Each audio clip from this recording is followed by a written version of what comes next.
At the tone, the broadcast will begin in 4 minutes, 30 seconds.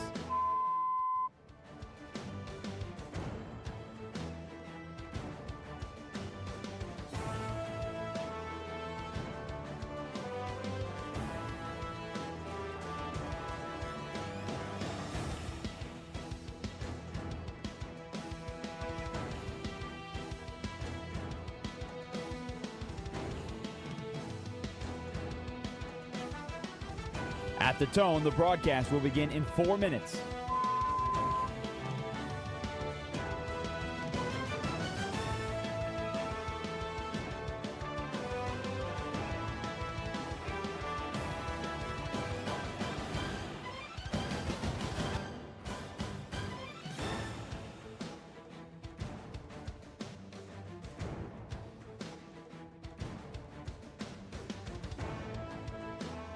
At the tone, the broadcast will begin in 3 minutes and 30 seconds.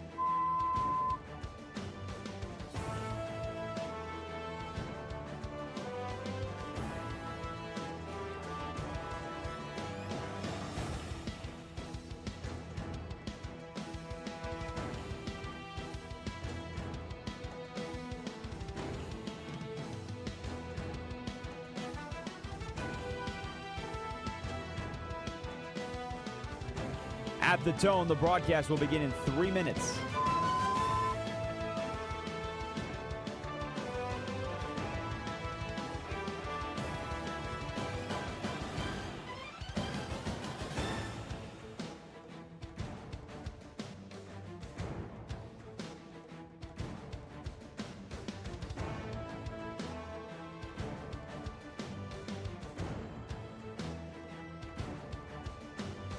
At the tone, the broadcast will begin in 2 minutes, 30 seconds.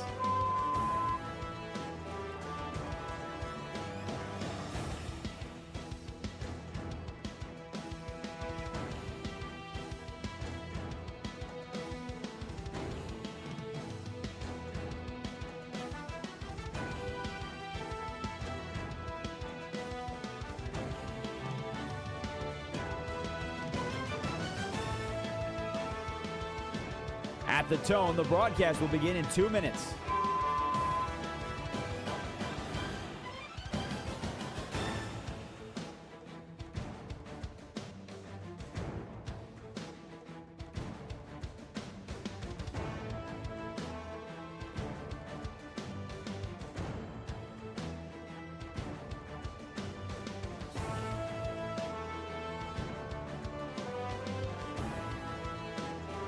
At the tone, the broadcast will begin in 1 minute, 30 seconds.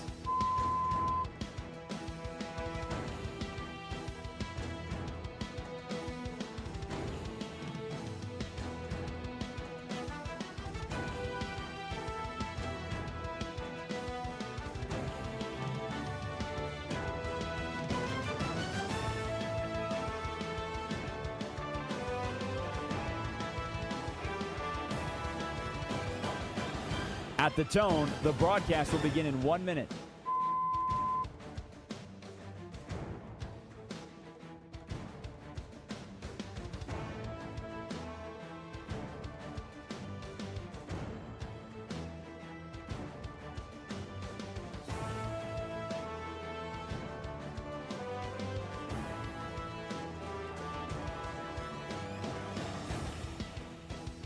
Stations, this is your final time check. At the tone, the broadcast will begin in 30 seconds.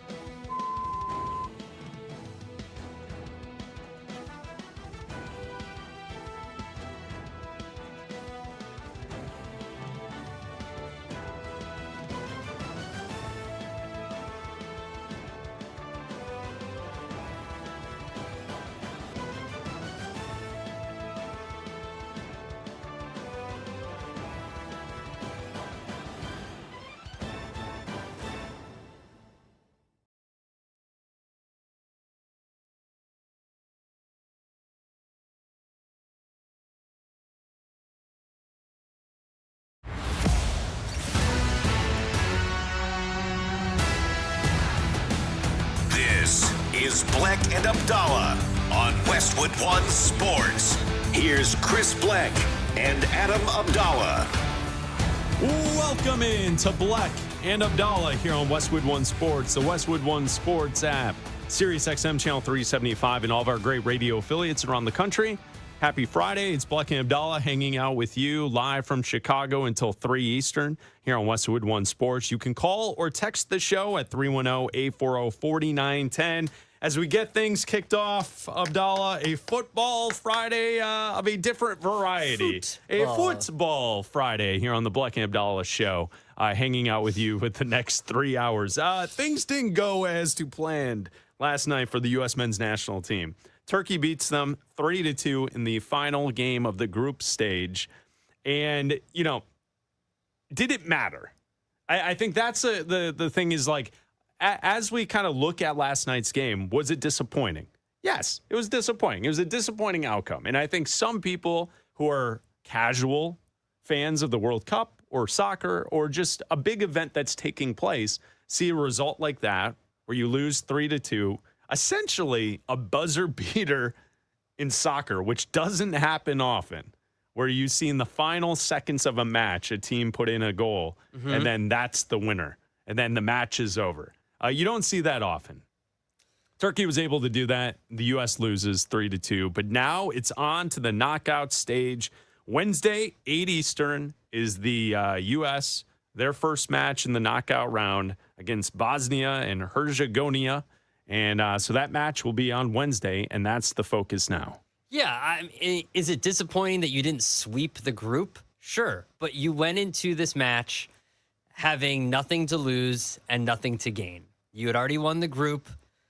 Turkey had already been eliminated. They wanted to save face and not lose all of their games. They had way more to play for.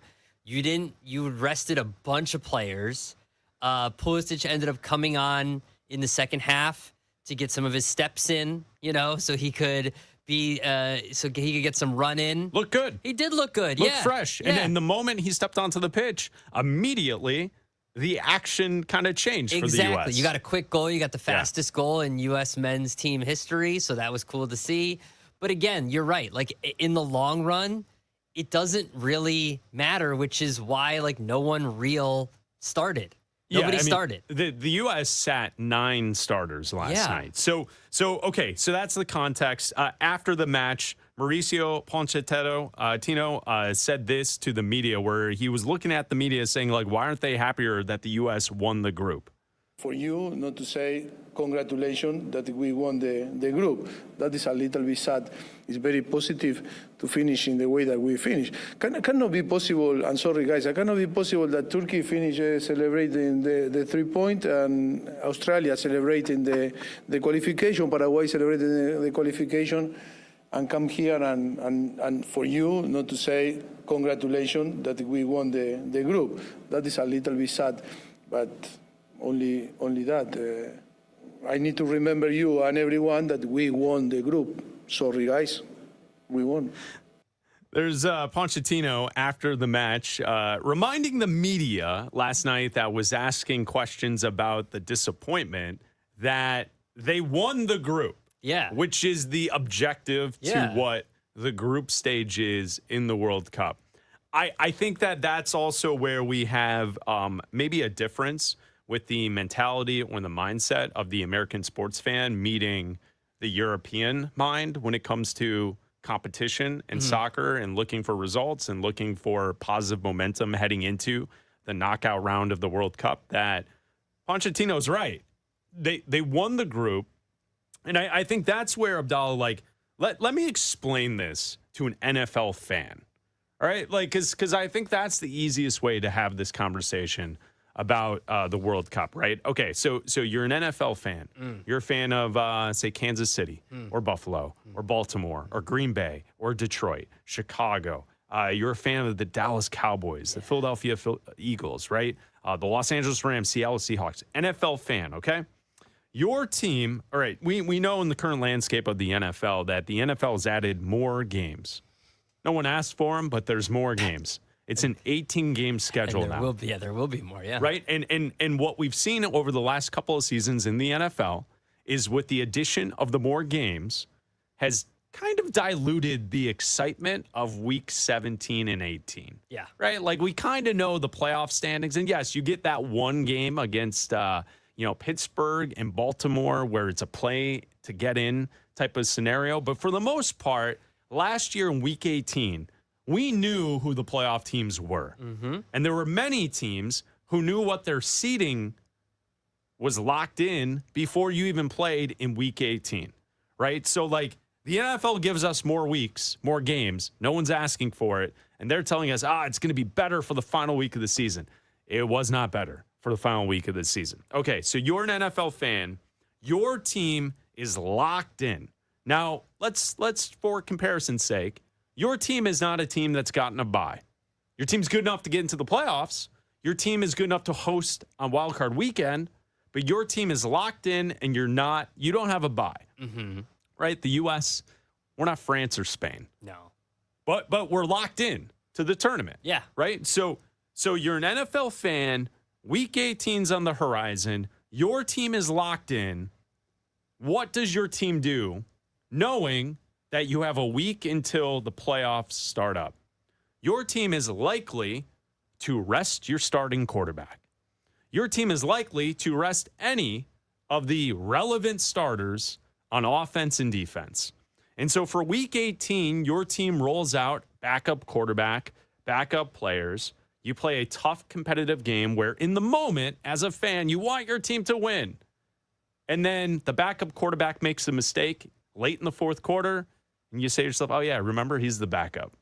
He's not Josh Allen. He's not Patrick Mahomes. Yeah. He's the guy that's the backup. I wish him well. I wish he'd do something great. Yeah. But he doesn't because he's the backup quarterback for a reason. Mm-hmm. And your team's great, so you have the locked-in playoff spot to begin with. And so you lose. But guess what? The next week, you are hosting a home playoff game in the wild card round. Mm-hmm. That's the vibe from last night. Last night is that to a T. Last night is you're an NFL team, you're in the playoffs, you can't advance your seeding whatsoever, so you start some backups, and it is what it is. And Pochettino, the way he responds to the media, that's exactly the mindset the men's national team had from the manager, from all the coaches, from the players. That's what last night was. It was essentially an exhibition for the U.S. Mm-hmm. And it's great that Pulisic got out there and got 30 minutes of run at the end. Mm-hmm. But, like, is there any other way to describe last night other than that? No, I think that's a good analogy to have because you're right. Like, normally that does happen week 18 of the season. Your team is set. You don't have a bye. You're going to play. Maybe your starters get a series. Your coach has a decision to make. Right. And, he goes into the week not telling anybody. Right. There's this air of secrecy. They're and all coy about it heading into the game. And then, they're not, your quarterback's not warming up, and then you find out that no one's going to play, And so, but I do think here's the difference. The difference to me is that you're never going to get an NFL head coach that's going to be happy with a loss. Like, you're never going to get a head coach that's going to be like, we lost, but we won the group. Why are you guys upset? Like, you're never going to get an NFL head coach to come to the podium after a loss and be like, why aren't you guys congratulating us? We made the playoffs, even though we lost. Like, that's never, ever going to happen. They're going to be pissed that they lost that game on that final play by the mistake that the quarterback and be like, we got some things we got to clean up before next week's playoff game, right? Even though none of the starters were playing then, and none of those guys are going to ideally see the field in that playoff game because everybody's healthy going into that game, but they're still going to be upset that they lost the game because coaches are trying to win preseason games. Yeah, it is. And that's true. And usually you hear from the NFL coach that, like, every piece of disappointment is something to be upset about, where this is more of like the U.S. is in a spot where we have the luxury to go out and not get a result in a match of group stage. This is a perfect scenario because not only did you win the group, but you won the group and had like going away, and you had a chance to rest people. Right. So you had over a week of rest going into this game. Yeah, and I think that's, as Bleck and Abdalla here on Westwood One Sports, we love soccer and we watch a lot of it. So like to us, this is great. But there's a lot of people that I think are jumping in just for the World Cup, and that's cool. They're like, I'm not against other people watching soccer. Like, I'm not trying to be a soccer snob about it. I do think the one thing you and I have pointed out to is like this team is different than past U.S. teams because of the talent that they have that's playing in Europe professionally. Now, with that said, last night is the perfect showcase to the drop-off of talent when you are not starting your full starting lineup of those players who are playing professionally in Europe. And what's funny about that is some of those who are the backups who were not very good last night, like Brendan Aronson, he is a European player in the Premier League. Wasn't any good last night. Ricardo Pepi plays in Europe.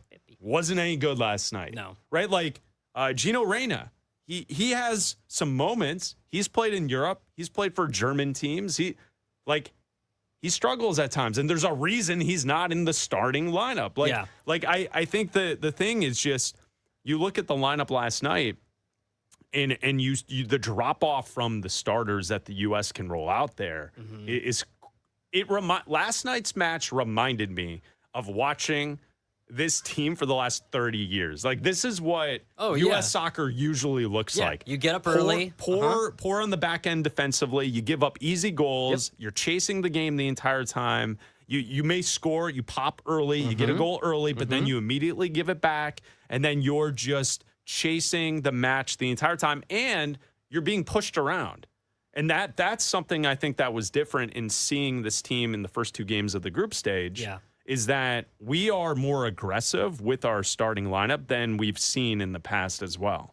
Which is why I think it was a good idea not to start the players with the 4 yellow cards, because if you go into a game and you get a red card, you get another yellow, you're going to be suspended for the round of 32. But if you go in with a yellow, those yellows reset. Yeah. So now you don't have any yellow cards.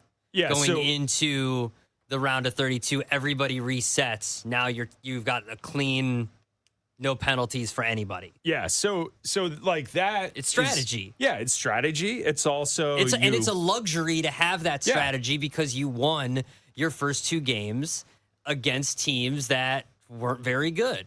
Right, and how it finishes up. Like, sure, you would like some vibes to be good, high vibes heading into the knockout round.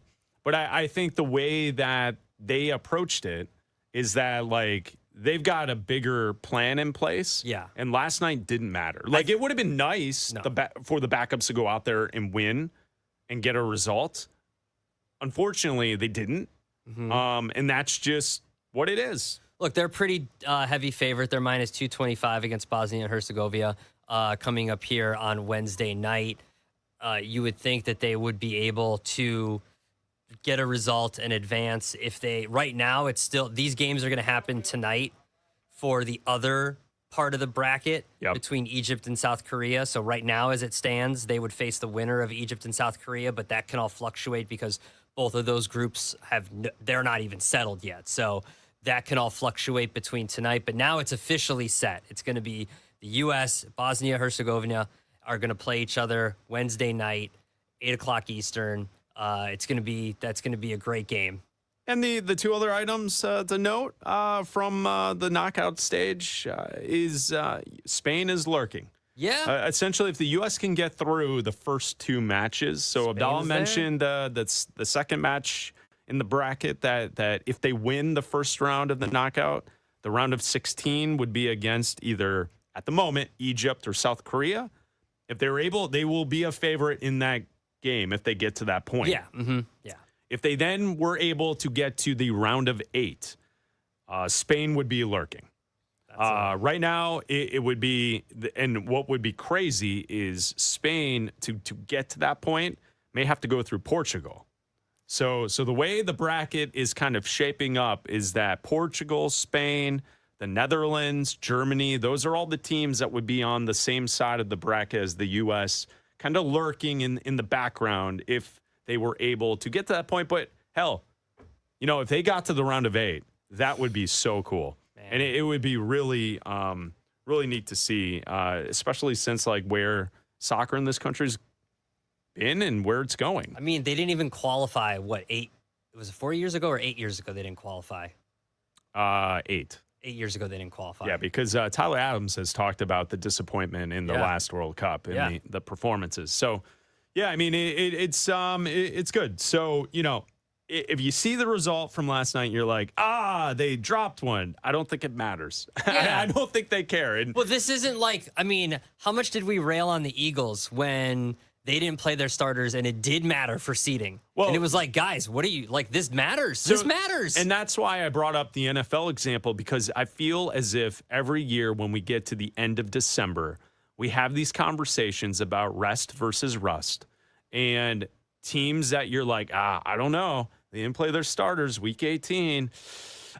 And then they roll out divisional round, wild card weekend, and they just smash whoever that the wild card opponent is. And it's like, oh, yeah, they're really one of the better teams that we see in the NFL. Like, oh, yeah, the rest actually helped them. that was actually a good thing. It's Bleck Abdalla here on Westwood One Sports and the Westwood One Sports app. The Celtics are still looking to shop Jaylen Brown. What do they want in return for Jaylen Brown? We'll tell you next. International soccer is taking over the U.S., and only DraftKings has you fully covered. The DraftKings Sports app is now available in all 50 states. Sweat all the matches you love all in one place with one app. New DraftKings customers sign up with code B&A26 and spend $5 to get $200 in rewards within 21 days. That's code B&A26 for Bleck and Abdalla 26 in partnership with DraftKings. The crown is yours. Bet with DK Sportsbook. Gambling problem? Call 1-800-GAMBLER, 1-800-MY-RESET. New York, call 877-8-HOPE-NY. Text HOPE-NY. Connecticut, call 888-789-7777. Visit ccpg.org. On behalf of Boot Hill Casino in Kansas, bet tax pass-through may apply in Illinois. 21 plus, void in Ontario. Event contract trading with DraftKings predictions involve risk of loss. Sportsbook's bonus bets expire in 7 days. $50 in predictions dollars issued weekly for 3 weeks, expire in 1 year. Redeem one non-withdrawable reward. Availability varies. Predictions offer void in New York. Ends June 28th. Terms at dkng.co/audio. NFL training camps open in 1 month. Yes, you're allowed to get excited. All going through it together. Let's go. It's almost time to pull that jersey out of the back of your closet. Here we go. Westwood One Sports.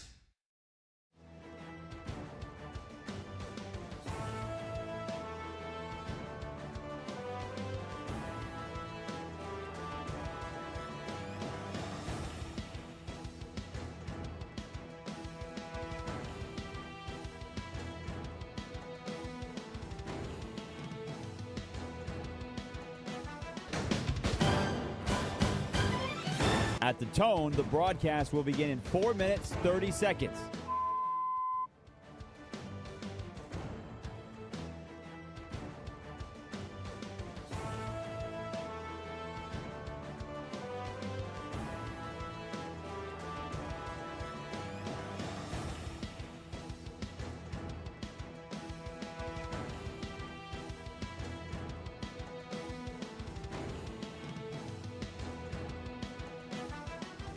At the tone, the broadcast will begin in 4 minutes.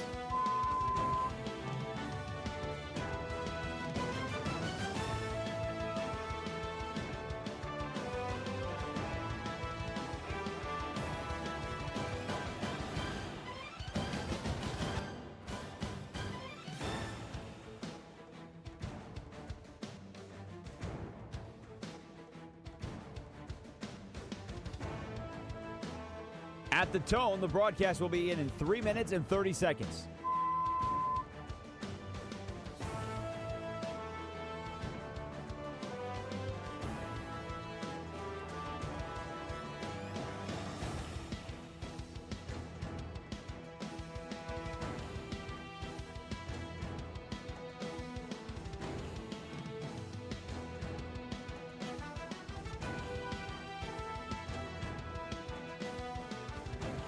At the tone, the broadcast will begin in 3 minutes.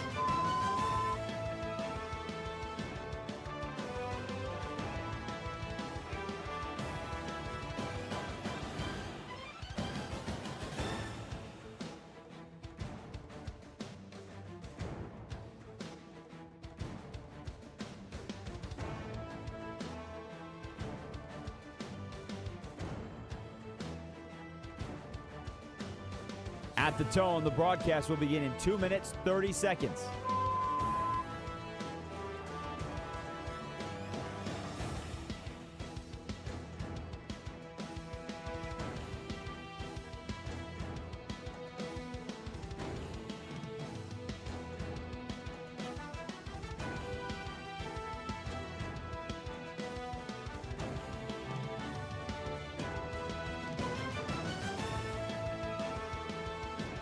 At the tone, the broadcast will begin in 2 minutes.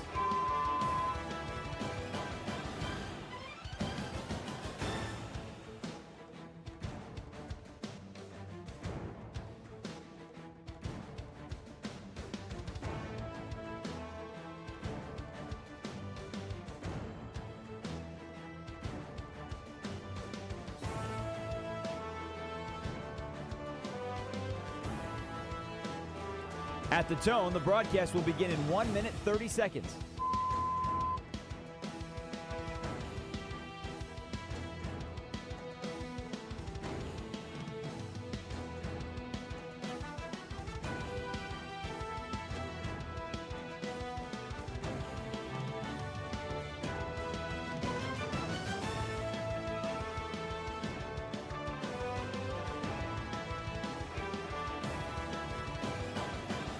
At the tone, the broadcast will begin in 1 minute.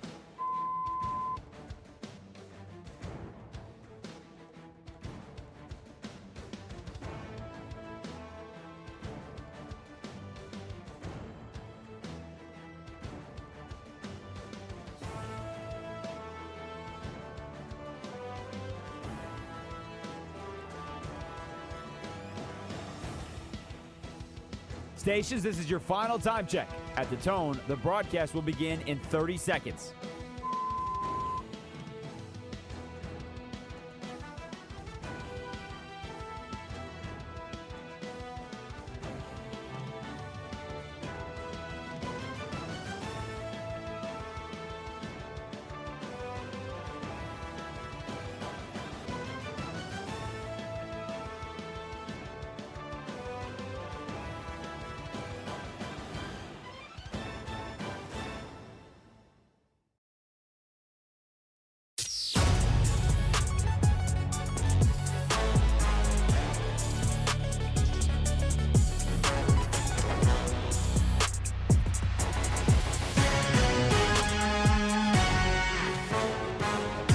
This is Bleck and Abdalla on Westwood One Sports. Here's Chris Bleck and Adam Abdalla. Boy, I don't know how we got away with that, but we opened the show with 15 minutes of soccer talk, and Raj is working today. Somehow we got away with that. I don't know how we did that. Parts Abdalla, unknown. but well done. Somehow we were able to talk a little U.S. men's national team for the first 15 minutes of the show, and Raj didn't cut our mics. Parts unknown. I love it. Well, listen, All right, so now every once in a while. Equal time. Let's spend the next 15 minutes breaking down Night of Champions tomorrow from Riyadh. Let's No, go, this guys. isn't. What This isn't is- an election cycle. What You is, don't what get is equal Knights time. of Knights of Champions? What's this? Who we got? Who's winning King of the Ring? Obafemi or Jey Uso? You can't call this it is- Night of Champions when it's on at 1 o'clock in the afternoon. Well, It's time amazing. differences. You should know this. Time differences. I is do it? know. Is it a pay-per-view for WWF? Is that what's going on? Little PLE action on ESPN. I'm sure we'll be promoting Yeah. all day on TV, baby. It's wait. on, but it's Can't in wait. Saudi Arabia, so it's on at like 1 in the afternoon. So people who are not in bars when the TVs are just on to it. Those are the people that are not going to Are be they watching. showing WWE in bars? Is there I one don't guy know. being like, "Hey, could you put on It's Raj. Could you put on wrestle? Could you put on that Royal Rumble for me, please?" No, you can't. All you right, you all right. can't watch at a bar. You got to watch at home because you got to be able to evaluate the matches, the work rate, the storytelling. You got to grade it, star system. This is a complicated procedure, fellas. You got to see if the crowd pops, right? That's a Could you wrestling imagine if thing, there right? was a bar that did like sound on For wrestling? For wrestling, so you could hear all. And there are people that were like, shh, shh, shh. I got it, shh. Listen. I got to hear what they're saying, shh. I know the demographics, right? Like, I get it. We are hosting a sports talk radio show. Yeah. And I get there's a lot of crossover with those Venn who diagram's a circle. enjoy Yeah. wrestling, Nick acting, Costos, whatever it's called, Linnell. and sports. So, like, I get it. Just not for me. Yeah. But somehow we got away with the soccer conversation. I love it. It's what's going on, man. It is. But Roger's going to say the wrestling's also taking going on. over. What's going on? I did want to talk to you guys about this. So we still have in the NBA, Jaylen Brown is going to get traded. I don't think there's any way that Jaylen Brown can return to the Boston Celtics. The way that they dangled him out there in trade talks for Giannis Antetokounmpo and for what was reported yesterday, Minnesota making the trade for LaMelo Ball, and the report from The Athletic saying that Minnesota was having talks with Boston for Jaylen Brown. They just didn't want to give up that much for Jaylen Brown. So I think at some point here, Jaylen Brown will be traded. I would be shocked if they brought him back. And I know that Brad Stevens earlier this week after the draft said that like he's a Celtic and we like Jaylen Brown. He's a major part of the organization. And, you know, he tried to smooth it over. I don't think there's any smoothing over with Jaylen. I think he's going to want out no matter what. I mean, you have to find a trade partner. He's got, 3 years left on his deal. It's a pretty hefty contract. So you have to find someone that's willing to take on that money. And you have to find someone that thinks that Jaylen Brown is the missing piece to winning a championship. And I think that opens the door up for a lot of people because I think that there are a lot of GMs right now. There are a lot of front offices that see what the Knicks did. And that opens up a lot of doors for people because I think more teams are willing to say, and I think that's evident of the move we saw yesterday with the Timberwolves. Mm-hmm. The move we saw with the Timberwolves yesterday, I think that's evident by what the Knicks did that say, why not us? Because it's not just top heavy with, the Thunder are just going to win it again. The Celtics are just going to go and it's just going to be Celtics and Thunder back to back to back all the time. Well, the Knicks did it. And, they don't, yes, Brunson established himself as a superstar during the playoffs, but if you can put together a team, nobody thought the Knicks were going to win the finals at the beginning of the season. No. So I think it opens the door for more teams to be like, hey, if we add one or two pieces here, maybe we can go on a run and replicate what the Knicks did. I'm laughing because your idea and your thought there is right. I think Minnesota did the opposite. Like to your point, if you see the Knicks and what they accomplished, shouldn't the Timberwolves kept those players together, Julius Randle, Naz Reid, and been like, all right, we're good.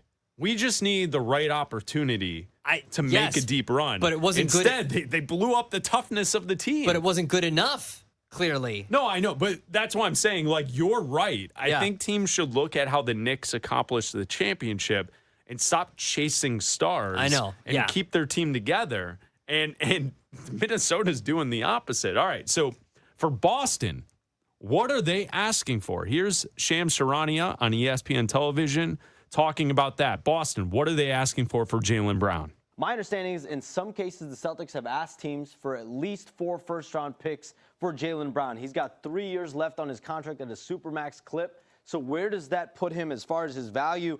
And if this is a Boston team that's been contending in the Eastern Conference and their potential ask for some teams is a package of picks and players, how have they reimagined this roster moving forward, their finances, their viability as a contender in the Eastern Conference?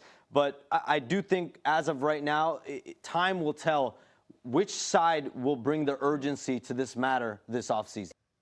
All right, 4 first-round picks for Jaylen Brown. Giannis got 3. The Bucks got 3 for Giannis and Tyler Hero. So they got player and the picks back in Milwaukee. Mm-hmm. 4 for Jaylen Brown. Ooh, that's hefty, but it's also a starting point, right? So I think if someone offered 3 and, a decent player or a couple decent players and a couple of first-round picks, I think that could get it done. Well, you have to give up a player somehow because unless this happens in the next, what are we at? 3 days, 4 days before free agency starts, you have to replace Tatum's production. You have to replace Jaylen Brown's production. What I mean, yeah, absolutely. Somehow.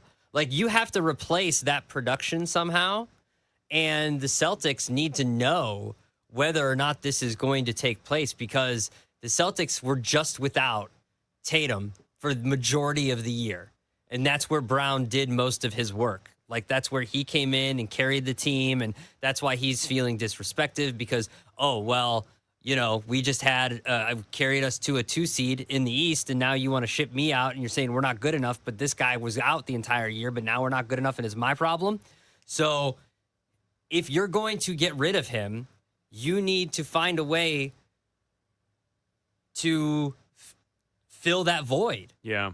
And how are you going to do that with 4 first-round picks this year?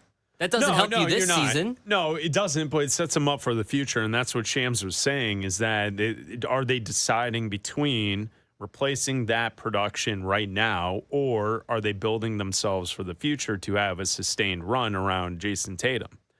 I think you can kind of do a little bit of both, honestly, and I would also not be as concerned about missing the production from Brown. I would say they're a good organization and they develop players. So you never know if there's someone on the roster that can pick up, 70% of the production from Brown, and then you kind of add other pieces and like shape the team differently. So that's the latest with Boston. Do you have the DraftKings odds on where Jaylen Brown is going to land? I do. Promo code BNDA26. Shout out. According to DraftKings, the Celtics are plus 180 to where Jaylen Brown will go. So they're the favorite right now. So he'll stay in Boston as the favorite. Hornets are plus 380.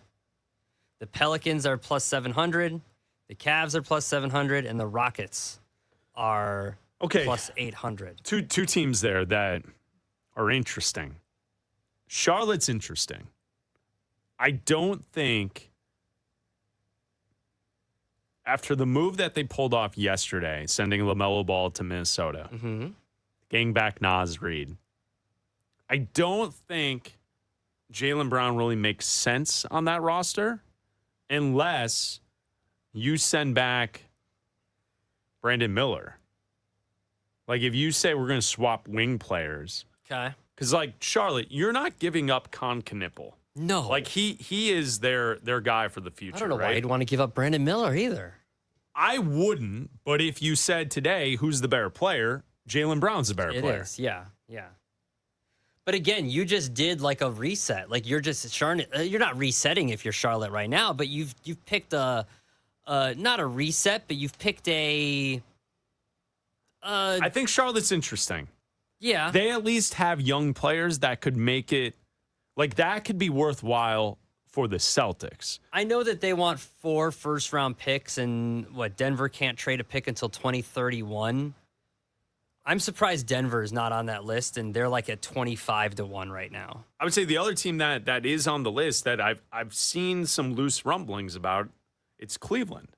It's just I don't know what Cleveland could offer the Celtics to get that done. And I would also say you don't usually see teams that are both vying for top of the conference making big blockbuster trades like that.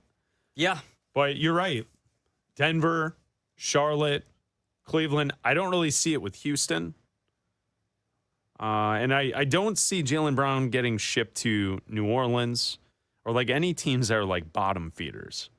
You know what I'm saying? Like, I just don't think that if you're New Orleans, why would you blow up everything to be in the Western Conference?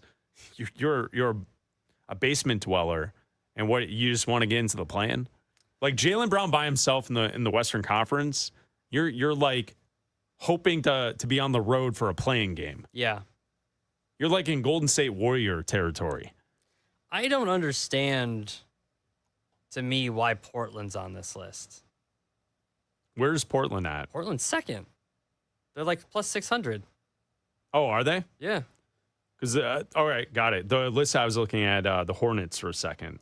Oh, at yeah, plus yeah. 380. Sorry. Yeah. I'm looking at right now on DraftKings, I'm looking at Jaylen Brown, first regular season minute played.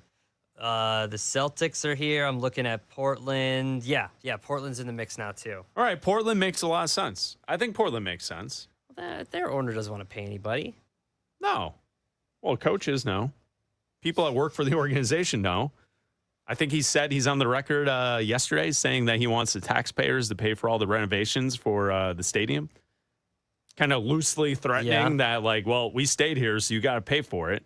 It's like, oh, okay, so you're doing that? Yeah. You're going to do the billionaire thing where hold the city and the town and the state hostage for having a professional team there? Yeah. Cool. That's sweet.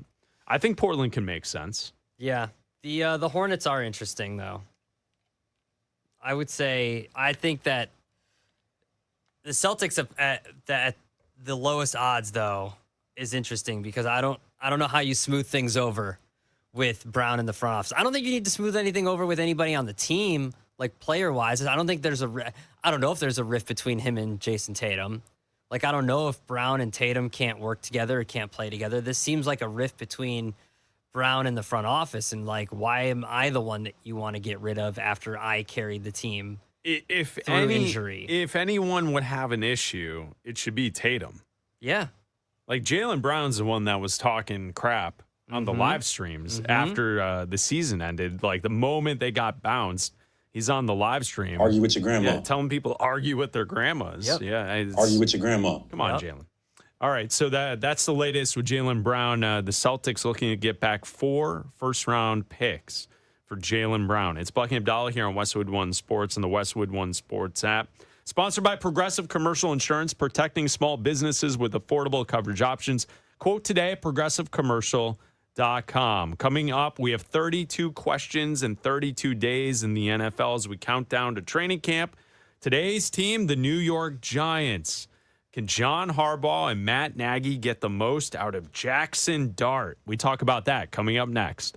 A shocking NBA trade sends LaMelo Ball to the Timberwolves for Naz Reid and a heap of draft picks.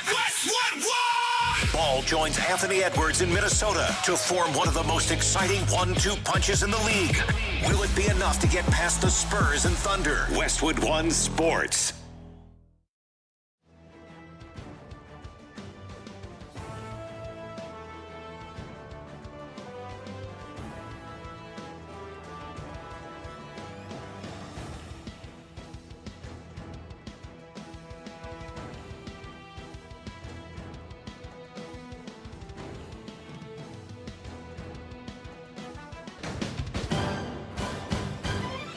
At the tone, the broadcast will begin in 4 minutes, 30 seconds.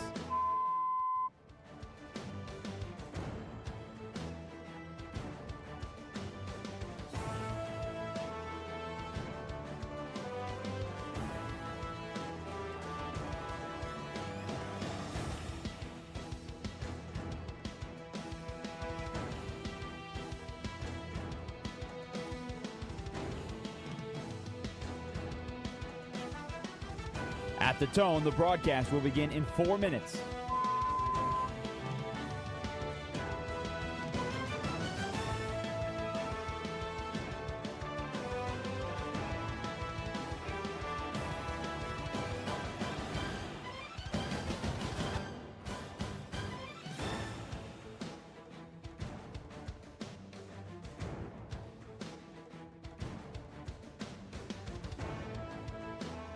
At the tone, the broadcast will begin in 3 minutes and 30 seconds.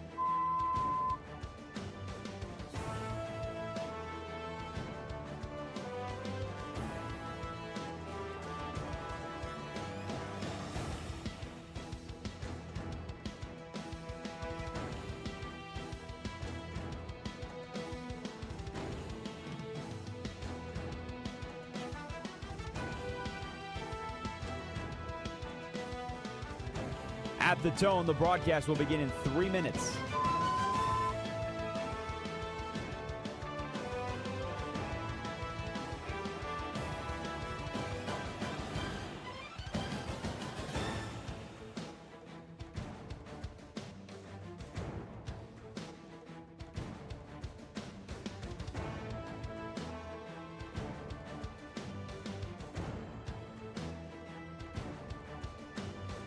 At the tone, the broadcast will begin in 2 minutes, 30 seconds.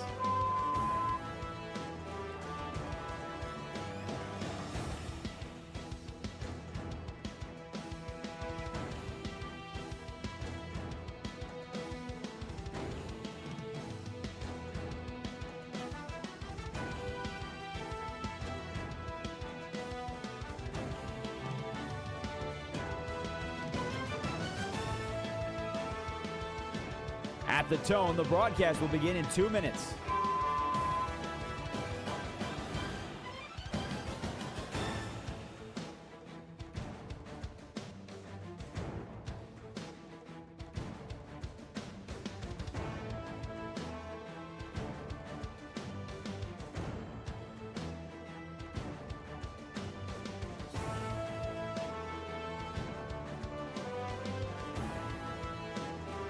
At the tone, the broadcast will begin in 1 minute, 30 seconds.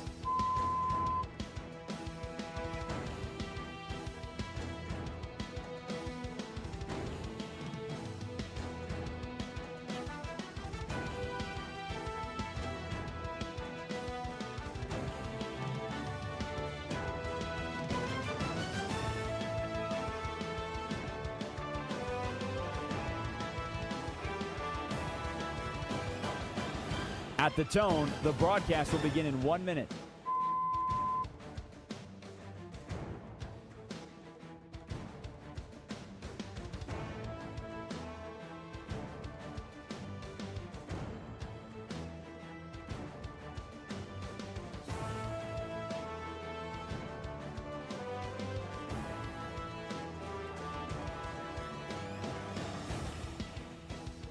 Stations, this is your final time check. At the tone, the broadcast will begin in 30 seconds.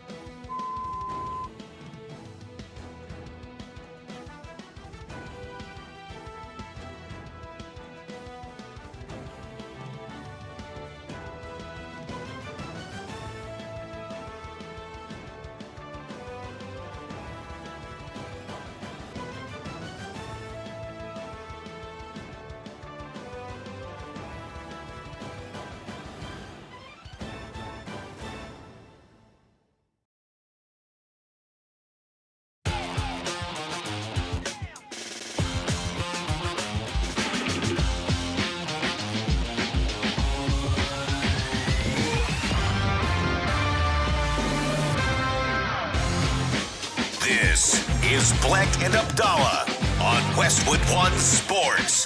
Here's Chris Bleck and Adam Abdalla.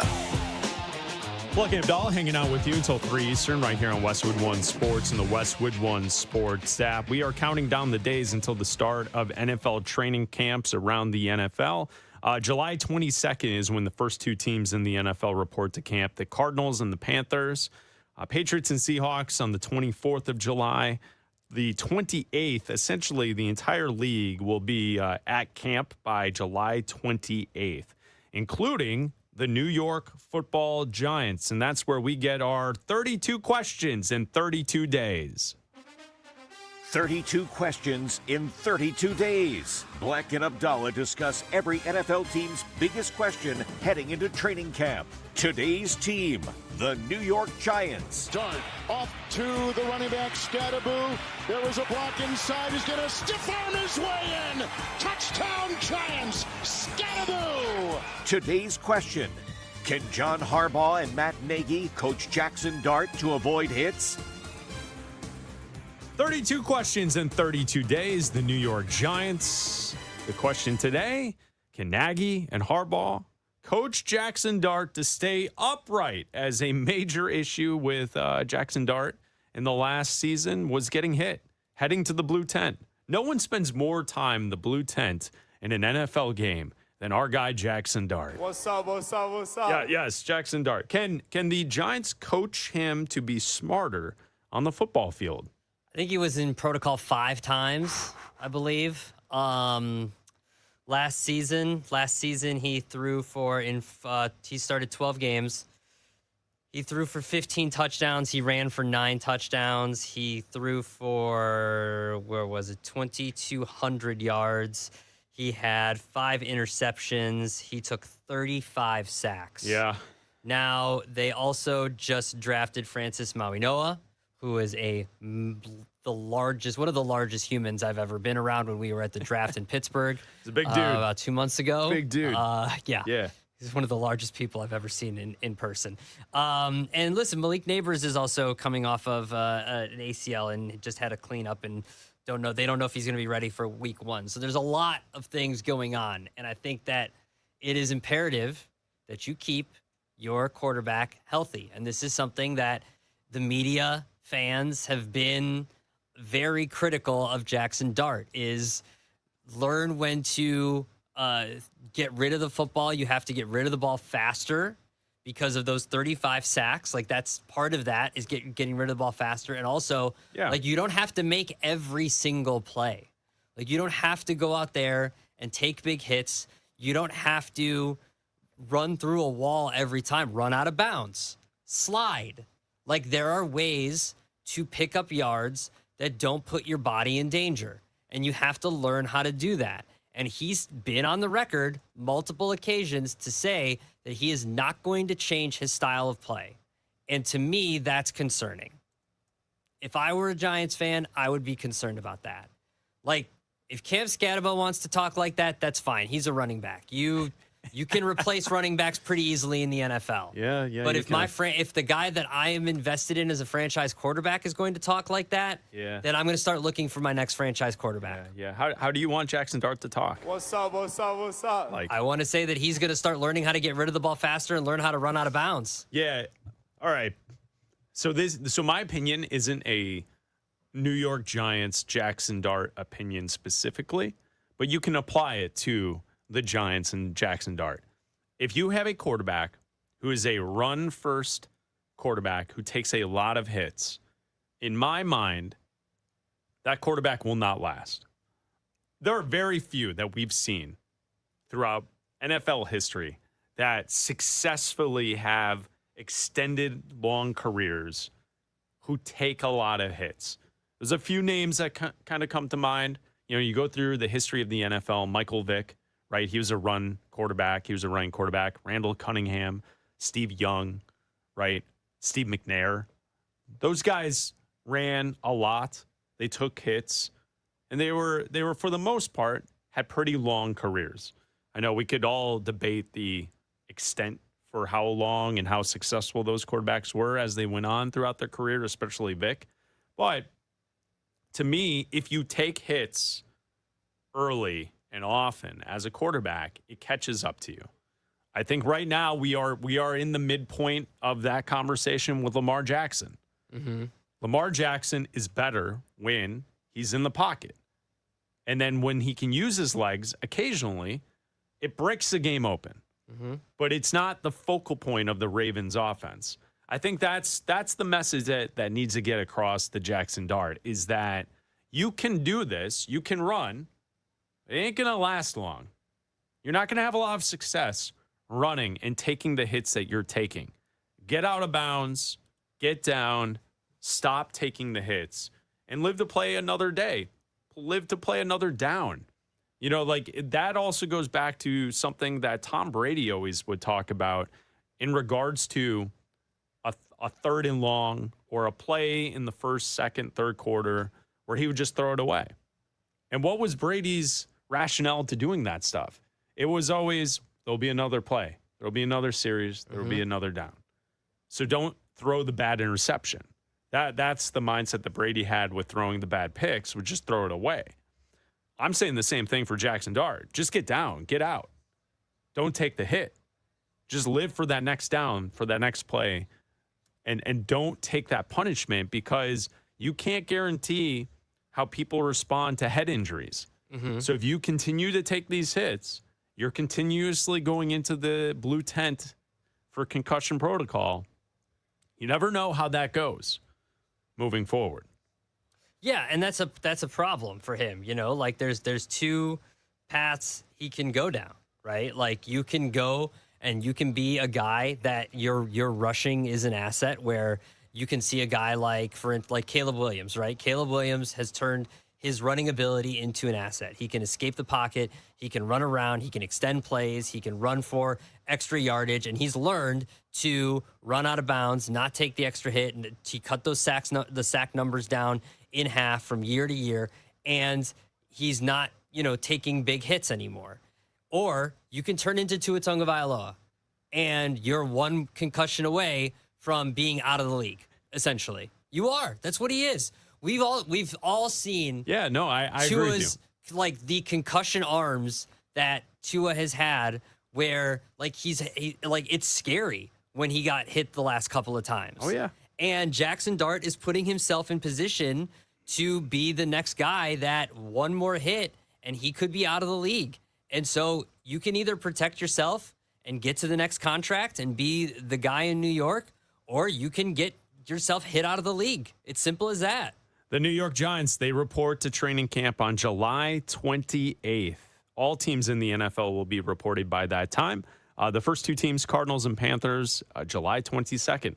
So, as over the next week or so, when we enter the month of July, football is on the horizon. Love it. I was just laughing. I wasn't laughing at your thoughts on Tua. I was watching. I looked up and saw the TV, and they had a way too early mock draft for the NFL draft next year up on the TV, and I got excited. Where was our guy? Where was our guy Sorsby? He was not on the board. Oh, I did not see Sorsby on the board. Not I on saw the big board? Arch Manning going first overall to, I think they had Cleveland up as the team that was number one overall. So it caught my attention. Okay. So football is on the horizon. That's 32 questions in 32 days for the New York Football Giants. We were talking some World Cup soccer, and the U.S., they lose last night to Turkey, but really the knockout stage starts Wednesday night, 8 Eastern, and we'll see if the U.S. men's national team can advance. A lot of Europeans have come over to the States for the World Cup, and Abdalla, you saw this, and we've talked about it, the love by the Europeans for ranch dressing. This is something that the European mind cannot understand, that people swim in ranch dressing here in the States. I mean, they got a lot of weird sauces over there, so I'm surprised that they don't have ranch. But yeah, this is a German fan on the street being asked about his love for our country's apparently our national condiment that is ranch. Take a listen. What do you think you'll take away from your visit here in the United States, back to Germany? Ranch.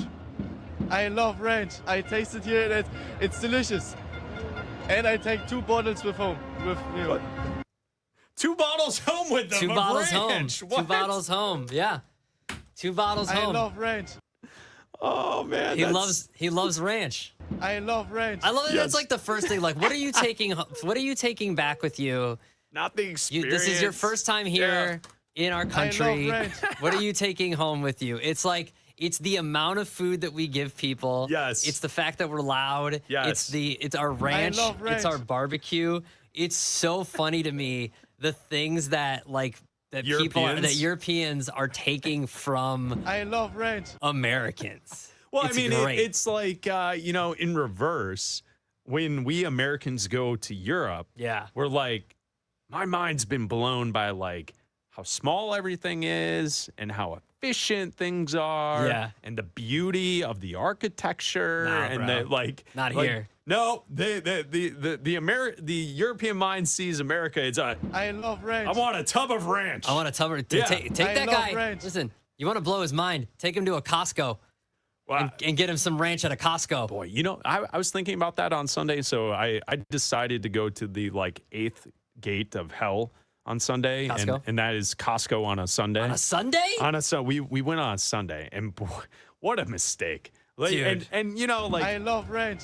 It's just Autumn and I, so it's just the two of us. So the part of Costco doesn't even make sense for us because you can't buy the produce because it's too much. It's too much, yeah. Right? You buy paper towels and toilet paper. Snacks. Yeah. Snacks don't go bad. No. Right?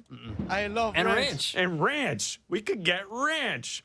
That's right. It's Bleck Abdalla here on Westwood One Sports and the Westwood One Sports Ant. Yep. I love ranch. This is Westwood One Sports.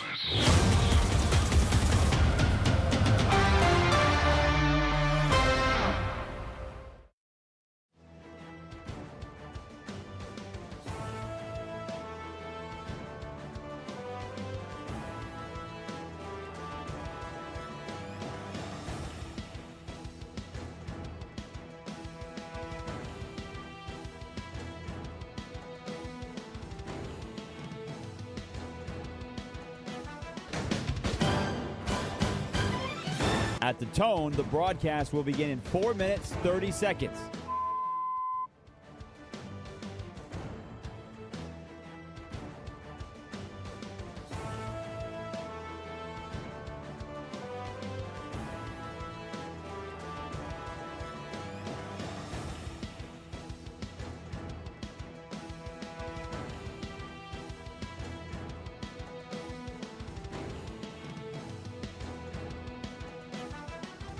At the tone, the broadcast will begin in 4 minutes.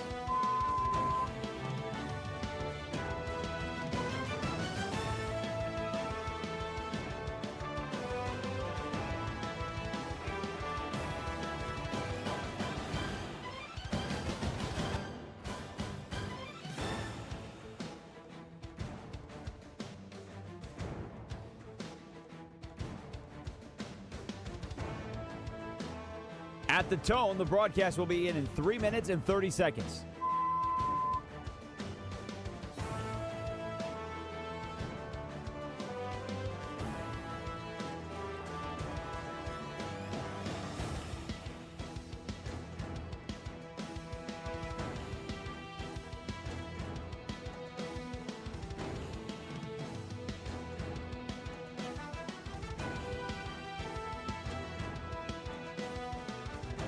At the tone, the broadcast will begin in 3 minutes.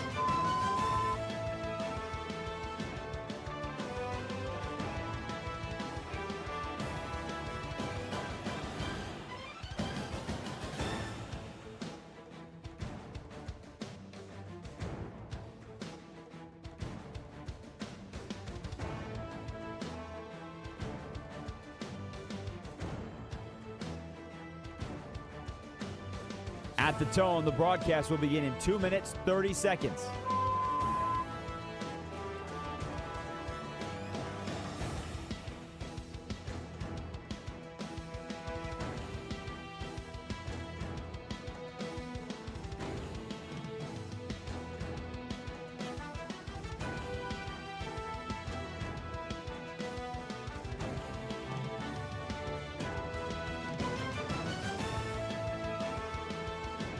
At the tone, the broadcast will begin in 2 minutes.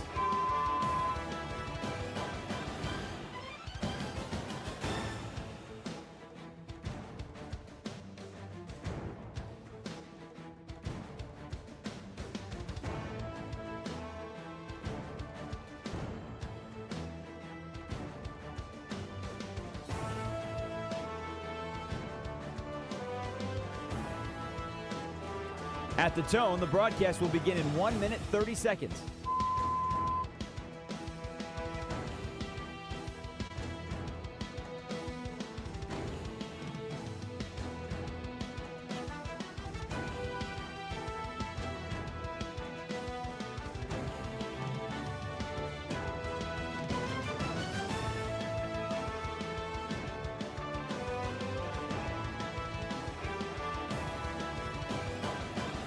At the tone, the broadcast will begin in 1 minute.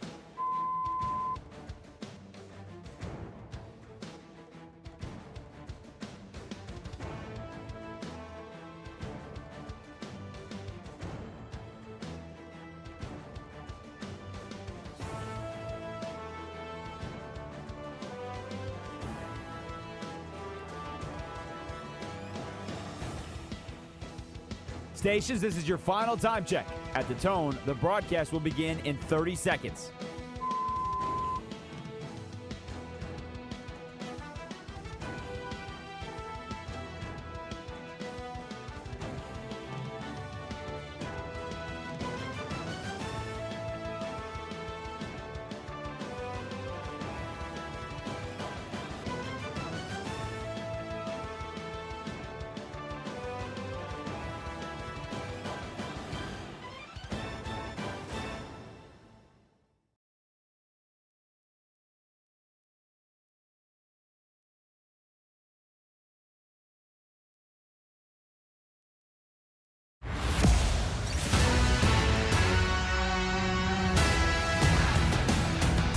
This is Bleck and Abdalla on Westwood One Sports.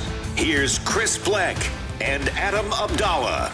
That's right, on Westwood One Sports, the Westwood One Sports app, SiriusXM Channel 375. All of our great radio affiliates around the country. I'm Chris Bleck, along with Adam Abdalla, broadcasting live from downtown Chicago. On the air until 3 Eastern. You can call or text the show at 310-840-4910. You know, we were just talking about how fans for the World Cup from Europe have come to the United States, and they've enjoyed the way of life that we have here in the United States. And many European soccer fans are just amazed at ranch dressing, right? Like I love ranch. Yes, the German fan being interviewed on the street. I love ranch. He loves ranch. Loves it. You know, we had the story a couple weeks ago that TSA was warning people flying back to Europe to if you're taking ranch home, You got to check it. you put it in the checked bag. Yeah. Don't carry on the gallon jug of ranch dressing. I love 3.5 ounces, man. Come on. You know, in the commercial break, what I was thinking about, I don't even know this. Do we have a condiment that's the national condiment? Because you mentioned like how folks have come over here and they think like I love ranch. the reason America is cool is because we have ranch dressing. It's got to be ketchup, right? Yeah, that would make sense. I don't know. I don't have an answer. I'm just asking the While question. the U.S. has no official government-declared national condiment, ketchup or catsup is widely considered the undisputed American favorite. Okay, it's the favorite, Yeah. but that's not necessarily our official condiment. I don't think we have an official condiment. Do you think could anything challenge ranch or ketchup? Like, I mean, are those ranch the two? is close. Ranch, ketchup.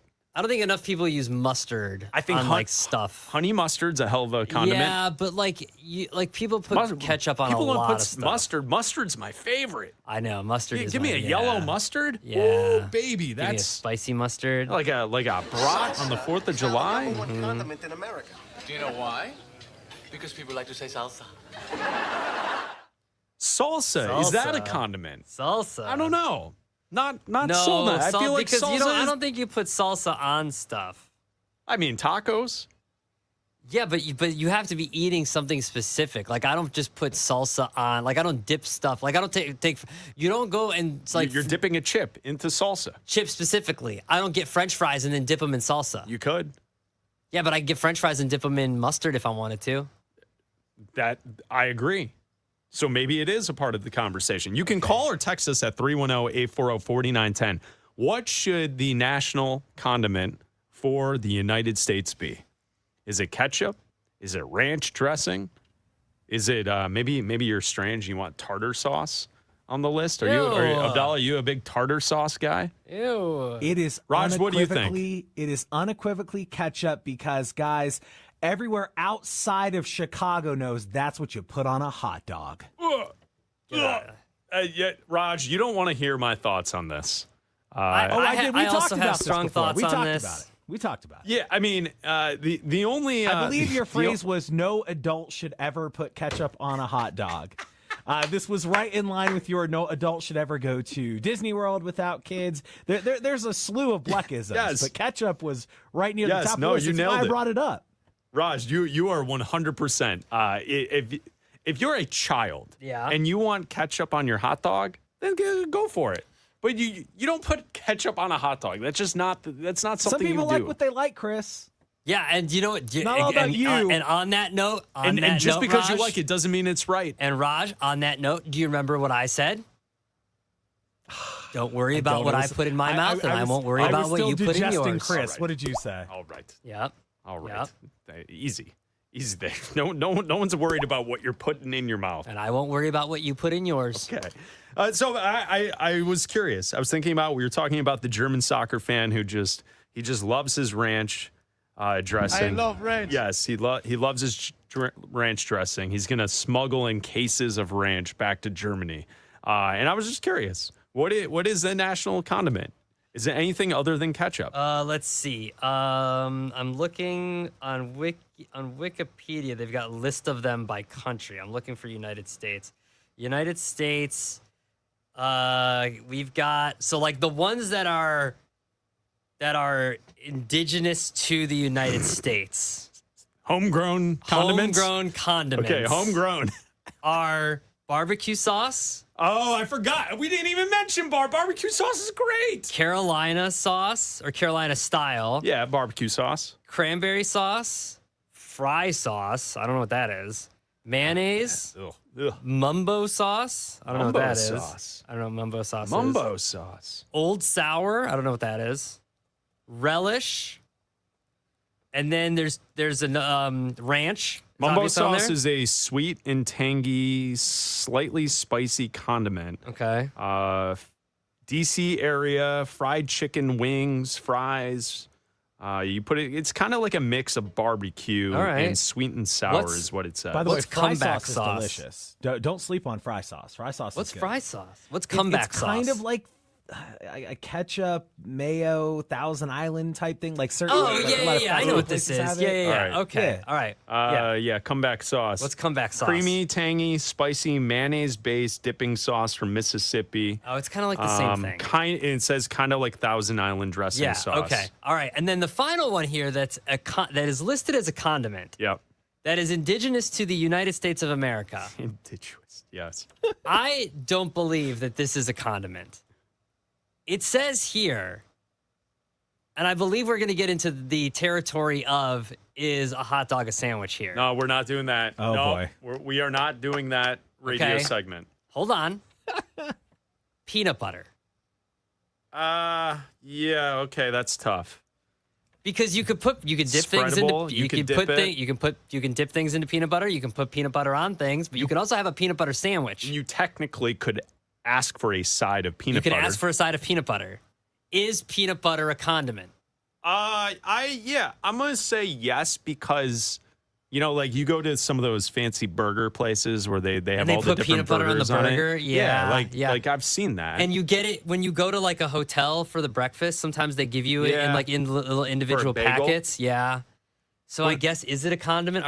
Raj official ruling on the Bleck peanut butter. Does the Bleck Abdalla show consider peanut butter a condiment? I'm legit torn on it because I was going into the argument that if it is like a base food product, which like you mentioned with a peanut butter sandwich, that it can't be a condiment. But that was a heck of a argument that you can ask for a side of peanut butter at a restaurant. I think it passes the condiment test. And if it does, man, it's at the top of my list. I could put peanut butter on anything. Put it on fried chicken. I'm with you. I'll eat it. Peanut butter's pretty great. Peanut butter might be the best condiment there is. But is it homegrown? Are we the ones that created peanut butter? According to the, I think so. We're the captains of that ship. We made peanut butter. Okay, I just want to make sure. I feel like we have to have an American condiment. And you like chop up apples and dip it in. Dude. Yes. Dude. I agree.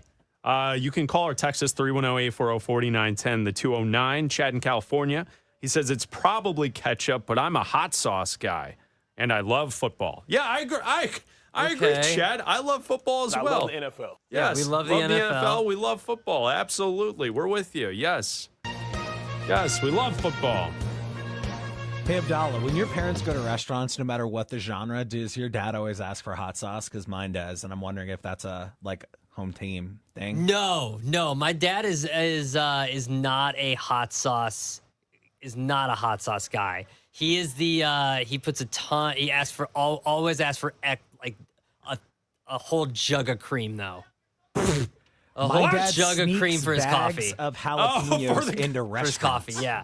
That's a very Egyptian thing. I was thinking of like food. No. It's very Egyptian. What? It's a very Egyptian thing to be like, do you want any coffee? I Do you want thought you any were talking coffee about with that food. cream? Like, what are you doing, man? You were mentioning food. That's why I was like, okay. My dad sneaks bags of jalapenos into restaurants so he can add, as he puts it, flavor. That's good. I like that. I'm growing jalapenos right now. You do grow jalapenos. Yeah, in the garden. I'll have some in a couple weeks. They're popping. They're starting to grow. Yeah. Raj, that's funny because and you mentioned, Abdalla mentioned the cream in the coffee. It's like I drink my coffee black. Mm-hmm. So like when I see someone and they order a coffee and it's like it's not dark. Yeah. It's not the black color. It's like tan. It's tan or almost white. Like khaki pants. What is that even a coffee? That's how my dad drinks his coffee. Yeah. It's that you're drinking a milk. That's what He'll you're ask drinking. for seconds. He'll be like, "Can I get another round of cream?"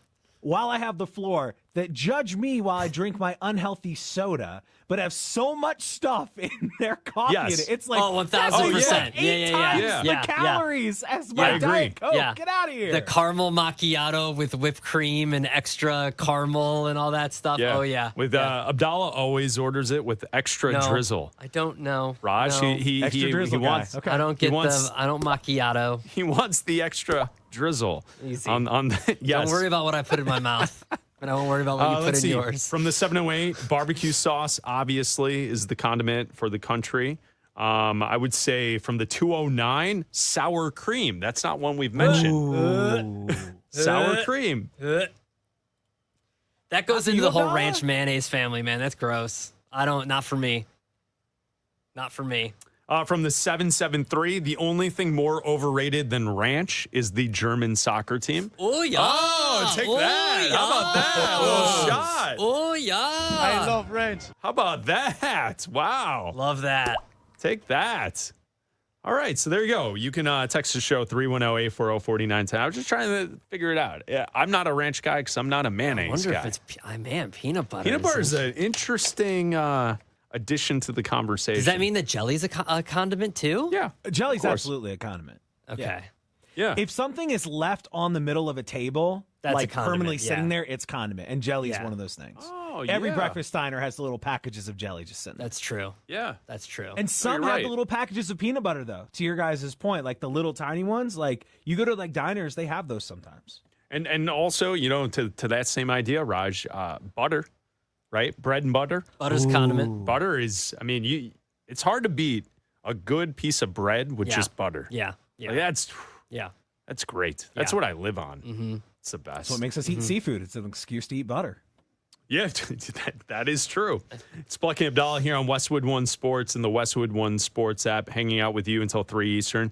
You can text or call the show at 310-840-4910. Bleck Abdalla here on Westwood One Sports.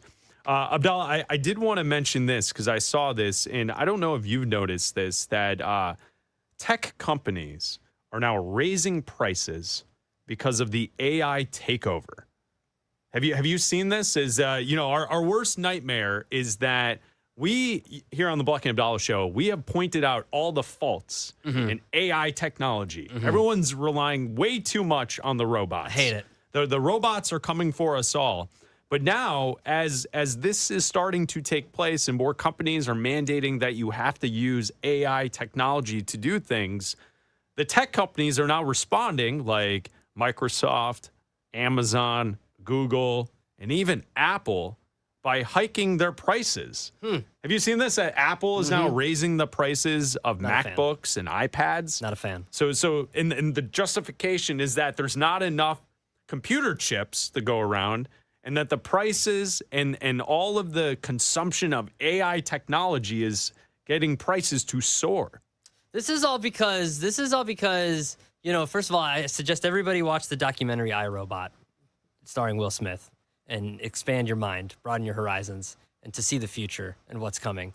But also, this is also so you can, type into the server, type into your bot, your chat GPT, whatever it is, because you want to see a video of a lion playing with a puppy. That's what you want to see. And so, or you want to see, The Rock as Batman, and so you make that. Or you want to see Bleck and Abdalla would look like Buff. Raj. What they would look like if they took Buff HGH. boys? If they took HGH for the summer, Yeah, I have a feeling like this story, Raj found this story for the show because Yeah. it's something Yeah, I we don't care know. deeply about. But Raj, you are burning so many fossil fuels know. and I'm part of the wasting problem. energy making these silly little pictures of the Yeah. Bleck and Abdalla show. And not only I'm that, but part of then the spending the problem. time to thank the machines. Because I will not regret thanking the machines, because when Judgment Day goes down, I'm not John Connor. I'm not the enemy of the machines, and they will remember that I was nice. But honestly, this does suck because I'm a consumer electronic guy. Grand Theft Auto comes out later this year. Should be like an event we all play, but people can't afford video game systems now. It's going to be like $1,000 to buy a PlayStation or an Xbox because they don't have any memory because they're making AI so that Abdalla can watch his videos of the What Rock happened and to the Batman. cloud? I thought the cloud was limitless. Yeah, I thought we were all in the cloud. I thought everything was in the cloud. I thought we were hanging out in the cloud. I thought we were hanging out in the cloud with Russell Wilson. It was Mr. Unlimited in the cloud. Need RAM. But they bought up all the RAM for AI. Like years in advance now, the AI, the RAM is already accounted for. Microsoft and Meta and everybody, they've already bought all the RAM. I don't like this. I don't like this one bit. No, I don't like this. And I love ranch. But we're not talking ranch anymore, German friend. I want my computers to not cost me $5,000. I want my iPhones to not cost me $5,000. Y'all remember when electronics used to get cheaper the longer they were out? Like video game systems got less, computers got less. Now they're going up. You know what they say? Times are changing, guys. But I will resist. I am not giving in to the AI takeover. Okay. I am not giving in. That is not something I'm willing to do. Yeah? They're coming for all of our jobs. Next thing you know, it's going to be Bleck and Abdalla. We're gonna host 5 minutes of the show, and then AI chatbots are gonna host the rest. That's not okay. They can take my job, but man, don't take my Xbox. Come on, we gotta have a line somewhere. Don't take Raj's Xbox. We got Grand Theft Auto. Don't take Raj's job either.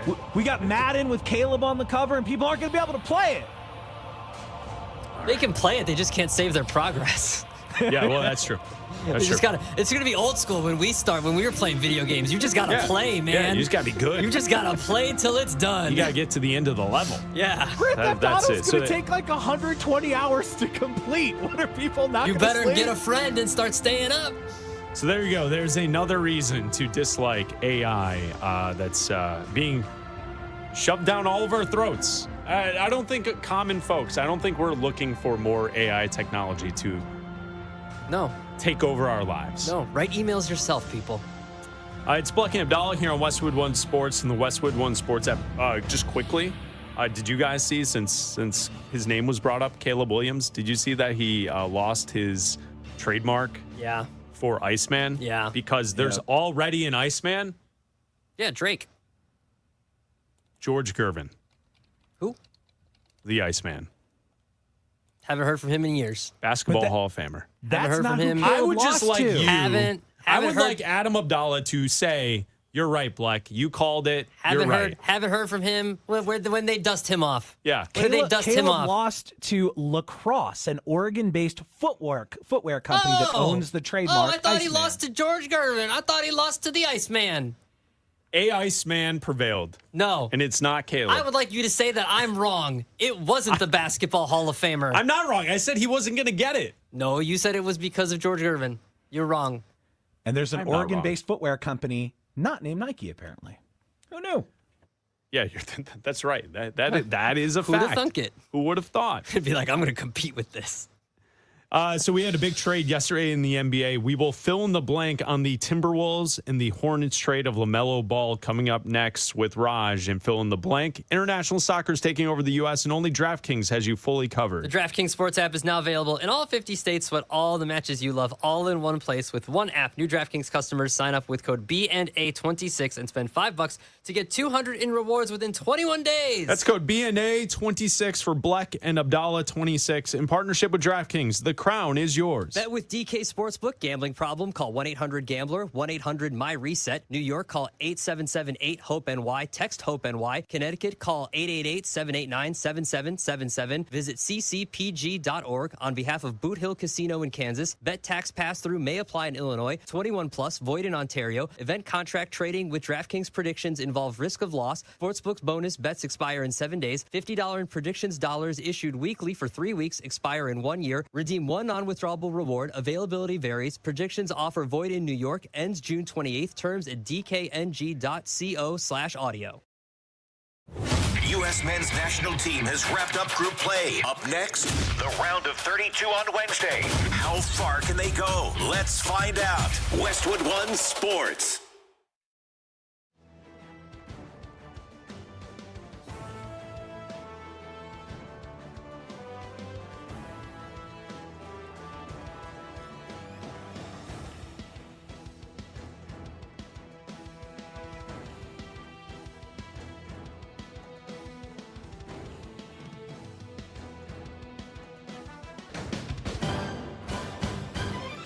At the tone, the broadcast will begin in 4 minutes, 30 seconds.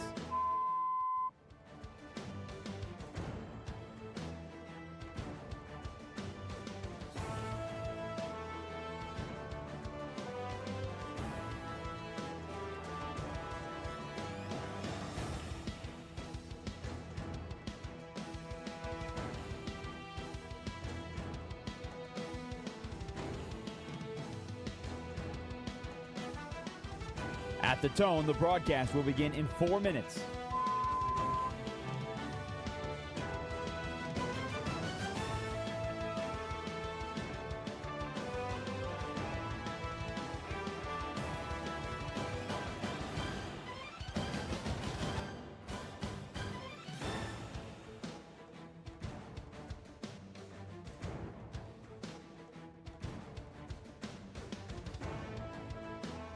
At the tone, the broadcast will begin in 3 minutes and 30 seconds.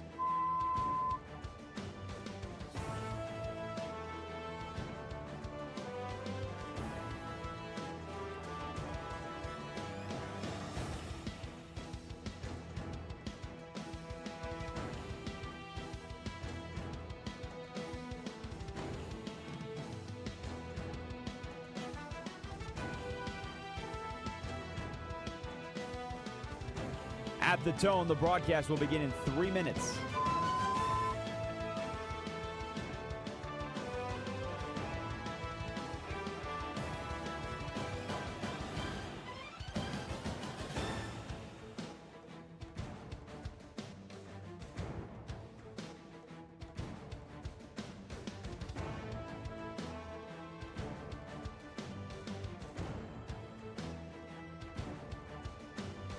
At the tone, the broadcast will begin in 2 minutes, 30 seconds.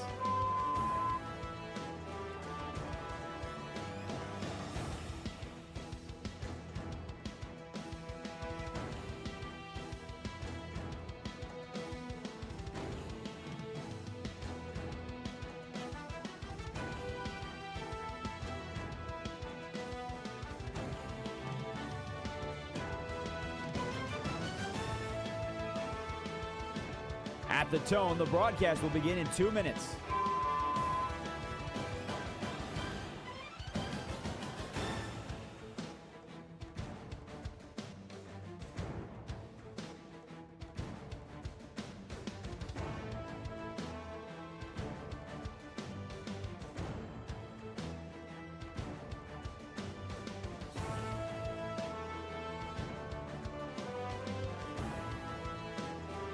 At the tone, the broadcast will begin in 1 minute, 30 seconds.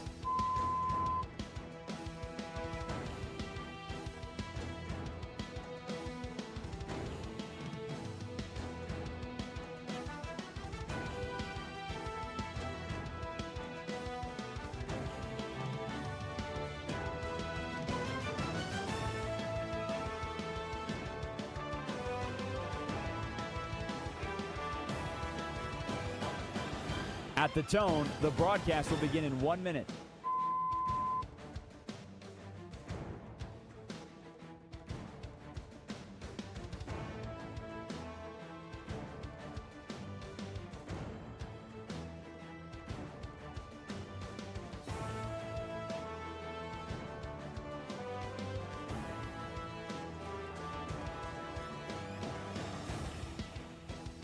Stations, this is your final time check. At the tone, the broadcast will begin in 30 seconds.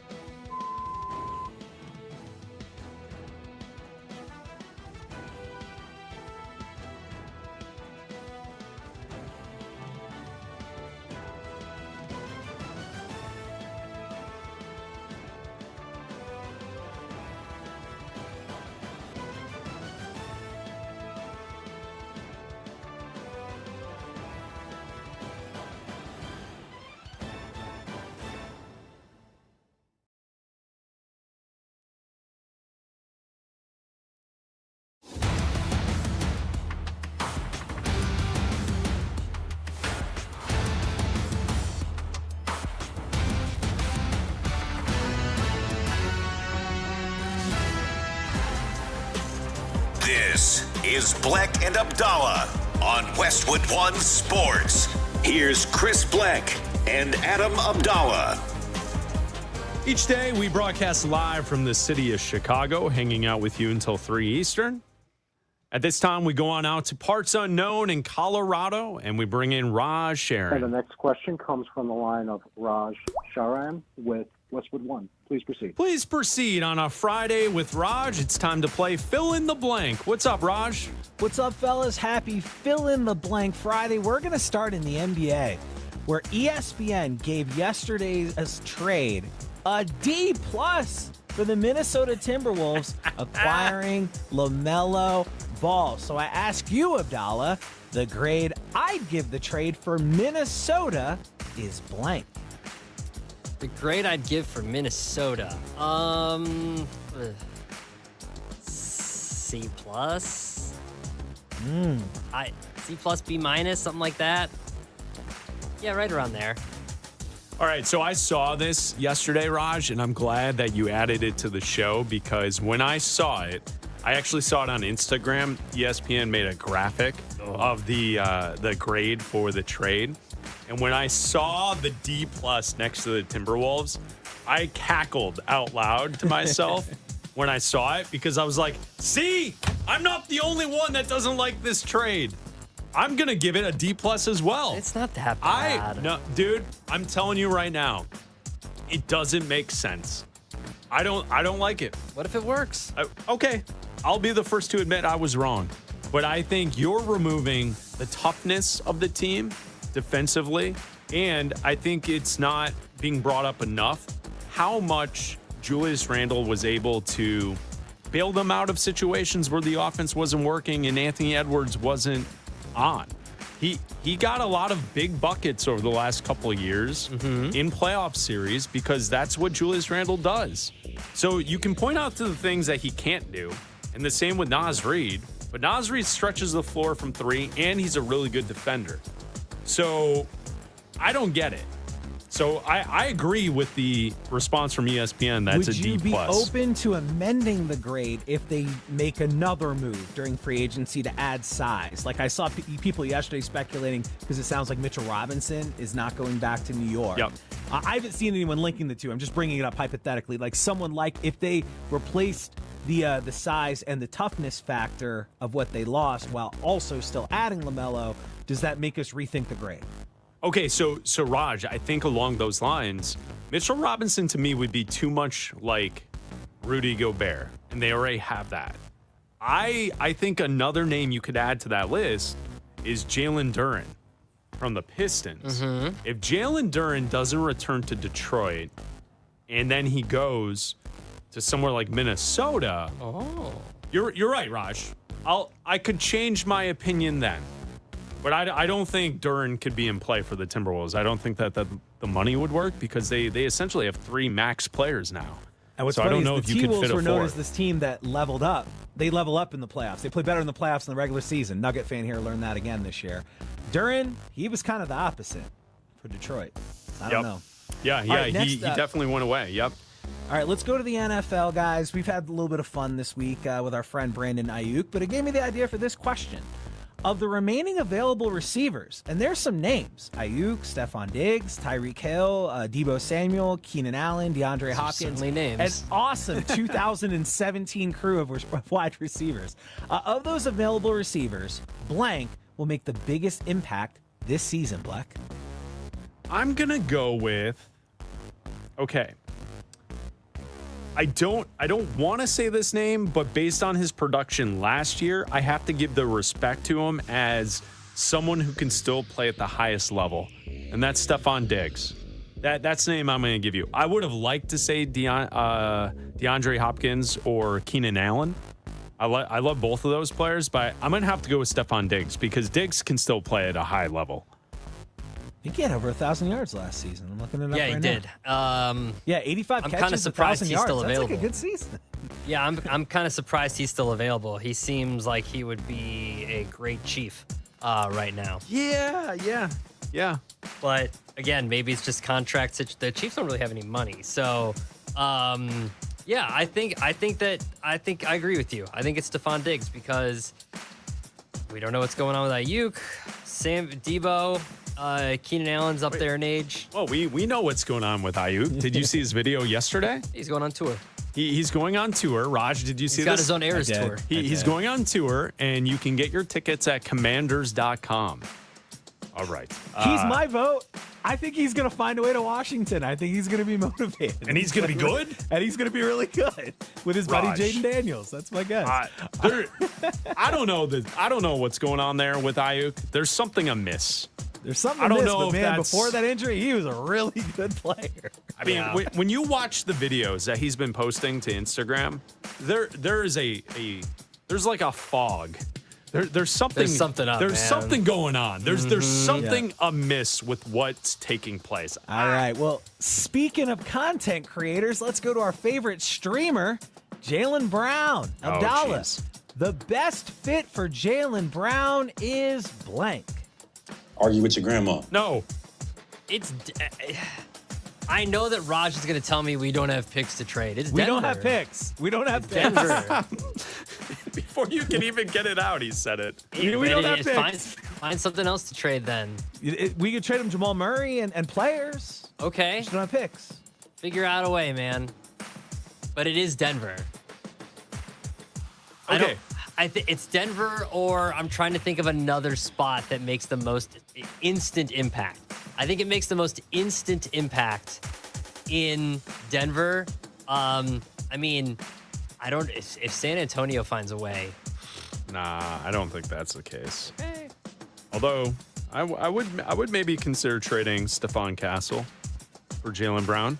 I would consider that. Mm-hmm. That'd be a good trade for Boston too, because they give them a good young player. Yeah. Yep. Yeah, like, I think that's always the thing that I joke about with trades in the NBA is people only want to look at the one side, and it's like, well, something has to go back. Exactly. And Denver could accomplish that with Jamal Murray, right? That's a star level player that you could send back. He had a career year last year. He didn't play great in the playoffs, but it was his best regular season he's ever had.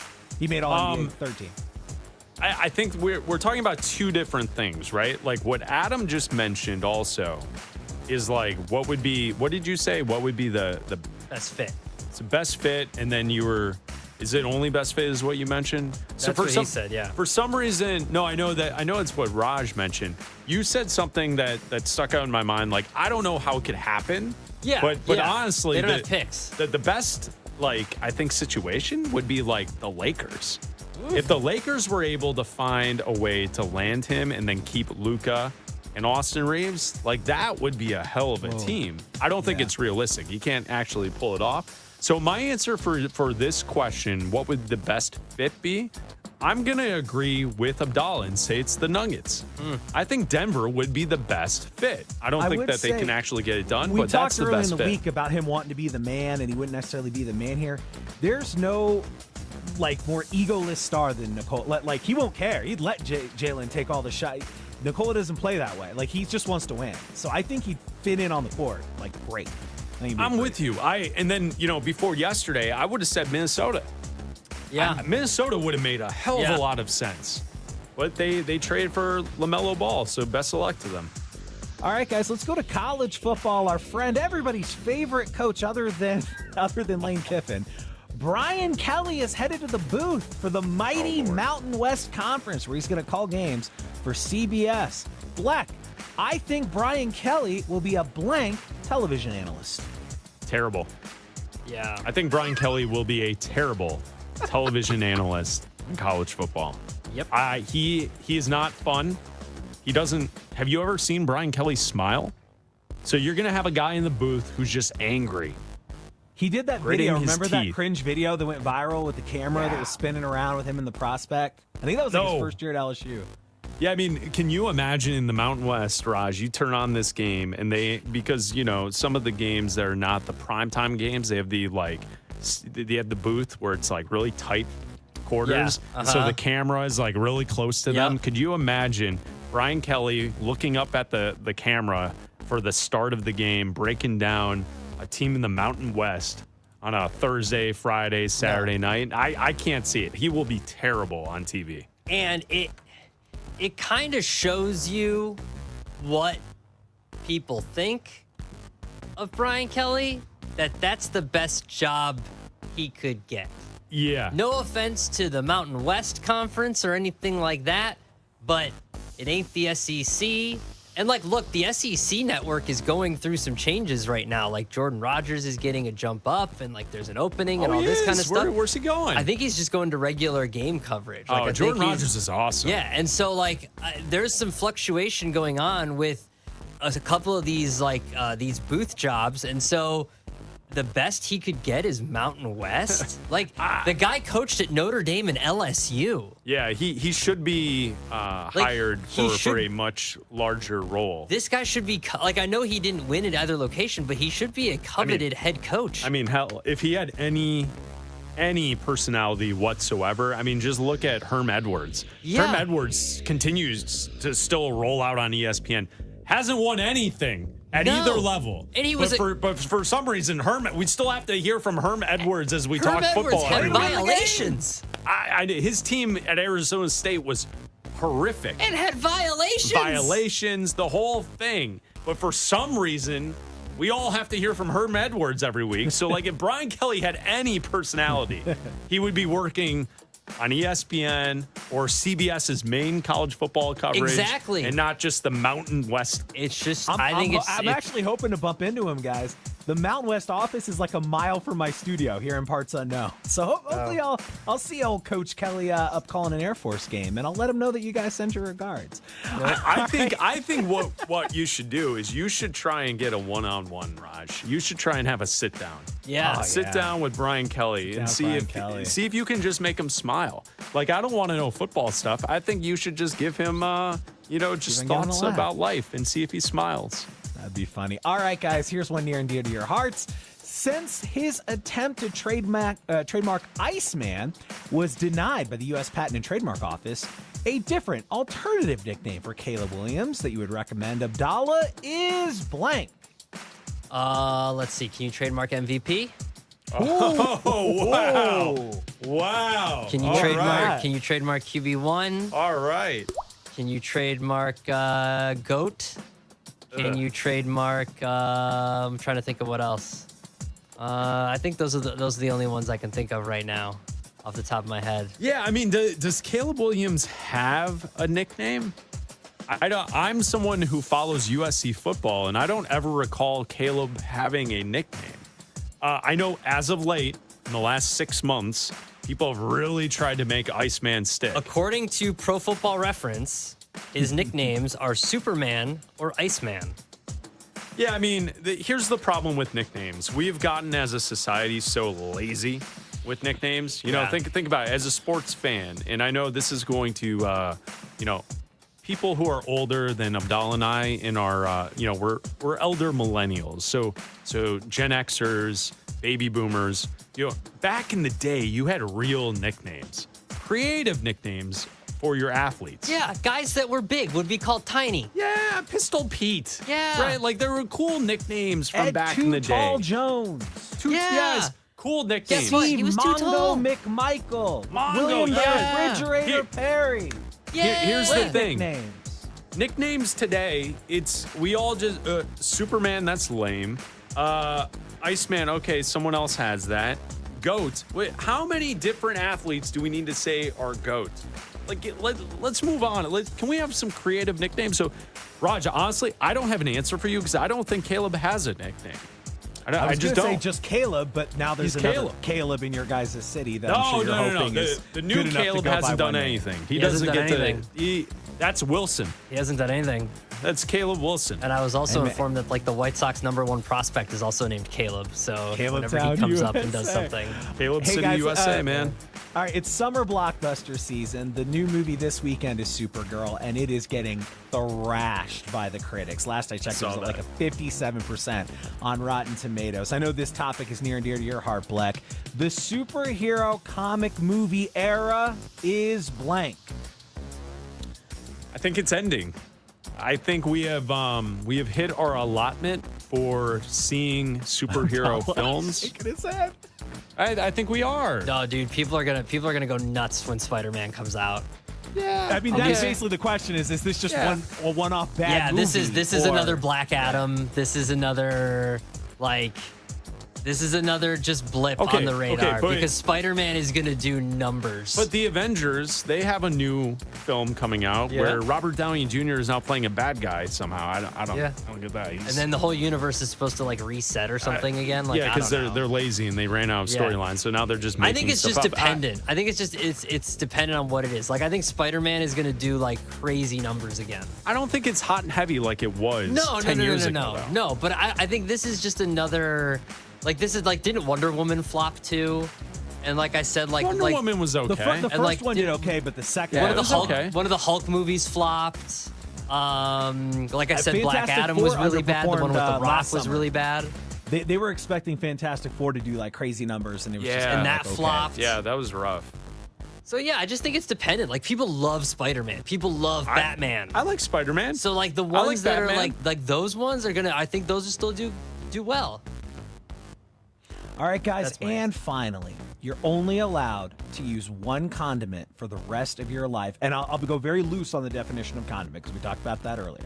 You can only have one condiment the rest of your life, including dressing, peanut butter, etc. You choose blank, Mr. Black. Okay, so this is the toughest question Raj has ever asked us here on the show, and I take this very seriously. I'm running through the catalog of foods that I eat frequently in my life, and I eat a lot of sandwiches. And sandwiches, a good sandwich to me requires mustard. I'm hard pressed because I know the dipping apparatus of ketchup and the amount of foods that you can dip into ketchup, there's a lot of that as well. I think I have to go yellow mustard. I think that's my pick. I think I have to go yellow mustard. Are we including sauces in this? Like if sauces are like barbecue sauce, all that's included. No, but like pizzas. Like if I can't get like sauce on like no, on you can get that's not pasta. a condiment. Nobody's eating like tomato but it comes on the sauce. side with calamari. I didn't count that one. You can still eat pizza with pizza sauce. Okay, all right, okay. I think SpaghettiO flavor. I eat a lot of peanut butter. I eat peanut butter sandwiches.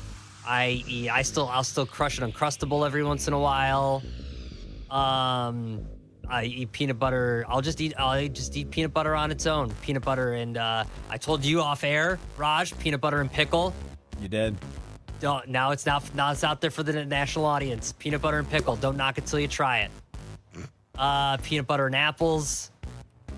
Peanut butter. It's got to be peanut butter, I think. I can go without ketchup. I can go without ketchup. I can go without other... Yeah, it's peanut butter, man. It's peanut butter. All right, fellas, that does it for fill in the blank. By the way, my vote is some nice pre-processed Kraft mayonnaise, just in honor of my friend Chris Bleck. Oh, that's disgusting. Like if my daughter would have been alert, like we definitely did the let's start giving our daughter peanut butter at a extremely way too early, young of an age, just to make sure she's not allergic to peanut butter. Because if not, I don't know. You just come on, Bleck. You just get a big handful of those mayonnaise packets that are sitting out all day at outside of the restaurant, and just go to town. I'll say this, Raj, though. I have sometimes when I'm low on energy, sometimes I just take a hit. I suck on a mustard packet. Easy there. Just yellow mustard. It's like it worked for me the same way that spinach to Popeye. I just get a power boost. That's how much I love mustard. It's great. It's disgusting. Yeah. We may not have had Raj. a more off-the-rails show than we have had today, and I'm proud to be a part of it. That does It's a Friday. It's the way it goes. It's how it works here on the Bleck Abdalla Show. Thank you, Raj. We appreciate it from Parts Unknown. Just go on and find Brian Kelly and tell him what's up. Tell him that he's not very good at coaching college football. Ask him about cranes. Ask him about what? No, nothing. Did you say cranes? Yeah, maybe. Is that a callback to when he was at Notre Dame? Perhaps. Who knows? Maybe a Google search for some of those out there with Brian Kelly. Who knows? And a storm. Who knows? At Notre Dame. Bleck Abdalla here on Westwood One Sports and the Westwood One Sports app. So we've had a lot of big trades in the NBA this week. I'm still not sold on Giannis going to Miami. I actually have some stats I want to give to you because I think that there's something to look at when you're trying to collect stars in the NBA. And we'll talk about that coming up next. NFL training camps open in 1 month. Yes, you're allowed to get excited. All going through it together. Let's go. It's almost time to pull that jersey out of the back of your closet. Here we go. Westwood One Sports.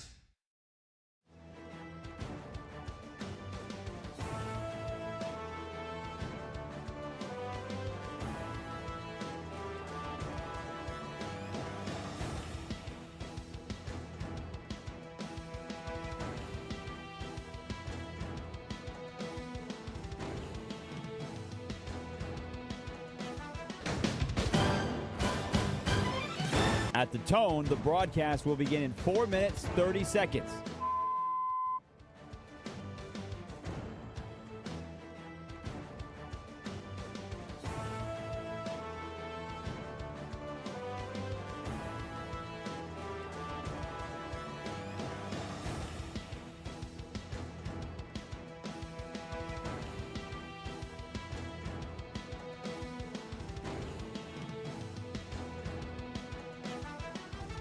At the tone, the broadcast will begin in 4 minutes.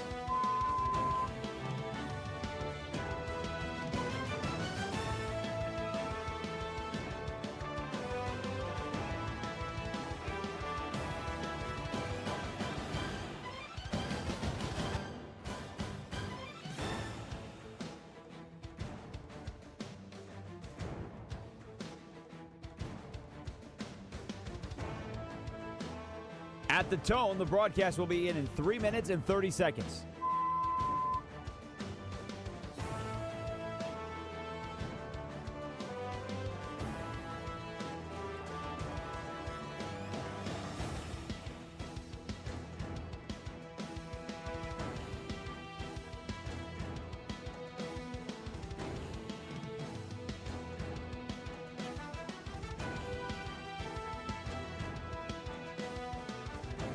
At the tone, the broadcast will begin in 3 minutes.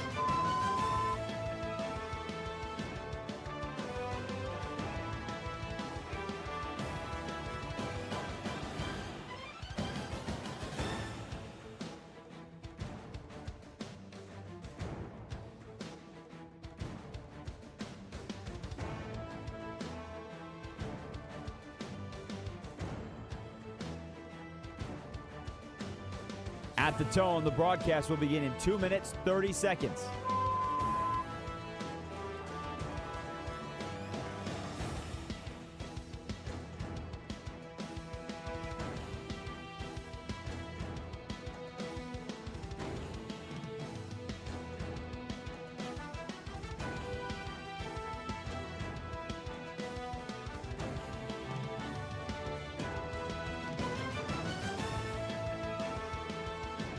At the tone, the broadcast will begin in 2 minutes.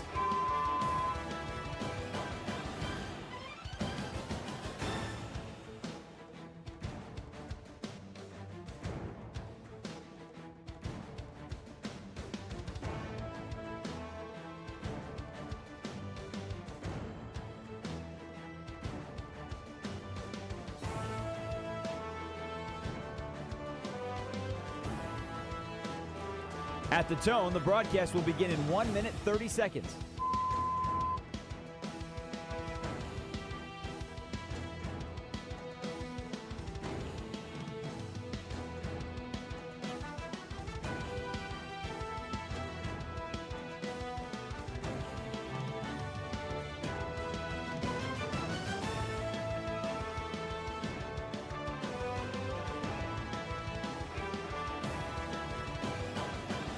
At the tone, the broadcast will begin in 1 minute.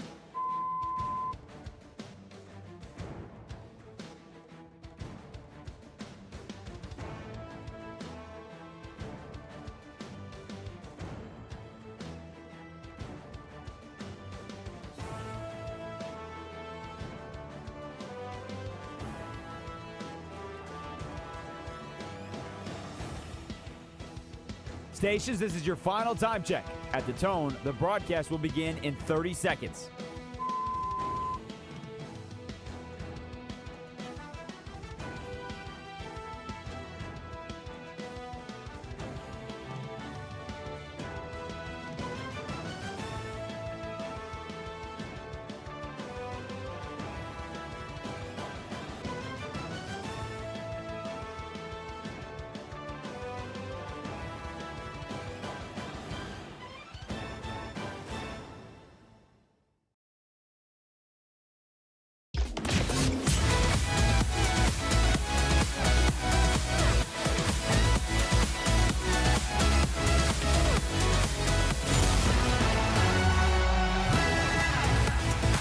This is Bleck and Abdalla on Westwood One Sports.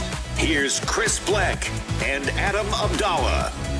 Earlier this week, the Miami Heat traded for Giannis Antetokounmpo, and a part of the conversation around the trade that we were talking about here on the show is we are not seeing anymore teams build out their roster collecting stars.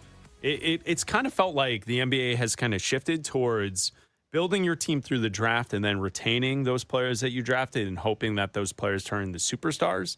And then those are the teams who have won championships as of late. Milwaukee being one of those teams, Denver being one of those teams, the Thunder being one of those teams. This past season, you could argue that concept with the Knicks because many of those players were traded for, but it was a core that was put together that have been together for a couple of years now. And then also San Antonio. San Antonio is a young team put together through the draft moving forward. And so, when I look at the Miami Heat, I'm not sold that it's going to work just throwing Giannis together with Bam and then hoping that because they have two stars, they're going to be a really good team. It kind of feels like the NBA is moving towards a place where you need depth. I saw this on The Ringer earlier today. Kirk Goldsberry, he wrote about kind of that same concept. Can Miami pull off this idea of building a team with star-first players being put together? Mm-hmm. And then he wrote this. Consider this.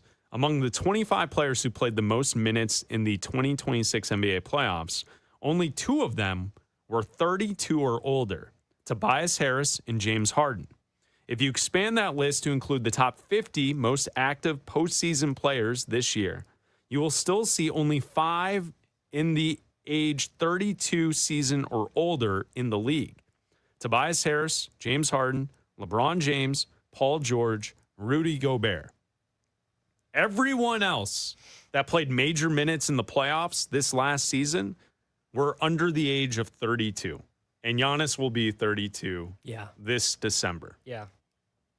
Is it something? Is it nothing? Well, I think it can be something. It just depends on his usage, he didn't play a lot last year. So that was due to injury. That was due to him and the team not wanting him to play because they were trying to trade him at a certain point. And I think that, that's less miles on those legs. So maybe that helps in the long run. And maybe we see an approach the way that the Spurs handled Wembanyama, where he is used and his minutes are restricted during the regular season. So when they do get to the playoffs, should they get to the playoffs, that his minutes can then be upped and then he's used more during the playoffs. Yeah, and I think it's also obviously you have to watch the minutes of some of those players, but if you want to win in the NBA, you need guys in their late 20s. Mm-hmm. That's the peak. Yeah. No longer and we've seen it. Golden State they have a team that was assembled the way you used to do it. Yeah. You have a group of guys who've accomplished a lot in the NBA who are all stars. You're 10th in the conference. Yep. And Houston was interesting. Houston wasn't healthy, but Houston's kind of like a mix of both. Fred VanVleet, when he's back this year, Kevin Durant have both accomplished a lot, and then you have a bunch of young, inexperienced players. So I just thought it was something that caught my eye because we've talked about it here on the show, and it's it feels like it's a young man's league. Well, yeah, we'll see if it can work for the Rockets, too, when VanVleet comes back, because that'll be interesting. That's the missing piece for them. Durant's great and everything, but he can't do everything by himself. He needs another scorer. He needs somebody else that can put up 20 a night with him. So when VanVleet comes back, that'll be that guy for him. Coming up, we will go to the summer of football here on Bleck and Abdalla, and we will talk about the new coordinators in the NFL who are joining their teams. What difference can they make in this upcoming season? That's coming up next right here on Westwood One Sports. This is Westwood One Sports.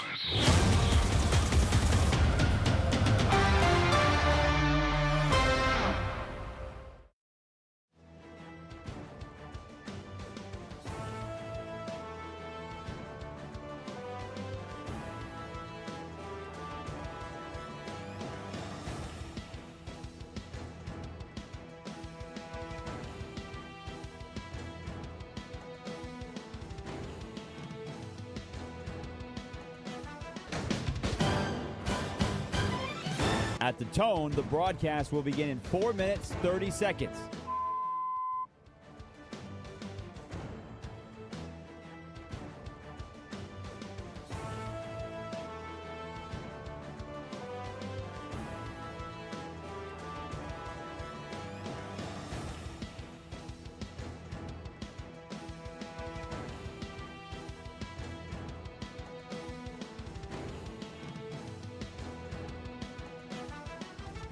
At the tone, the broadcast will begin in 4 minutes.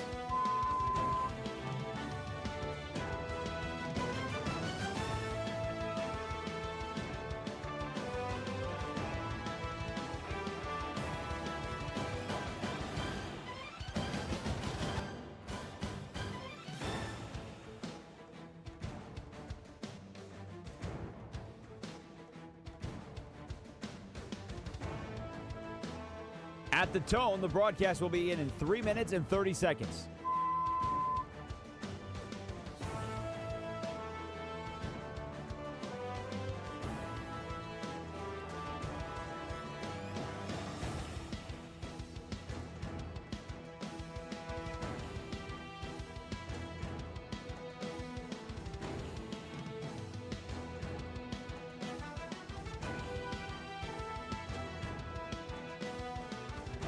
At the tone, the broadcast will begin in 3 minutes.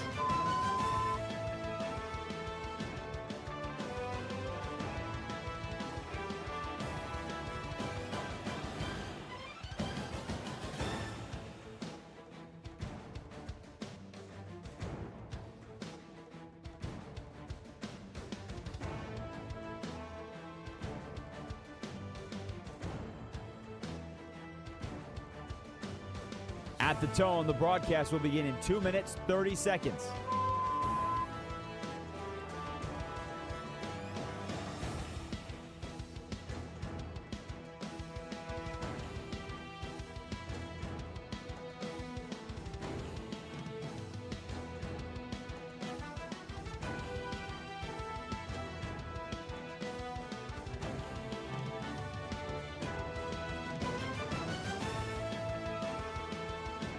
At the tone, the broadcast will begin in 2 minutes.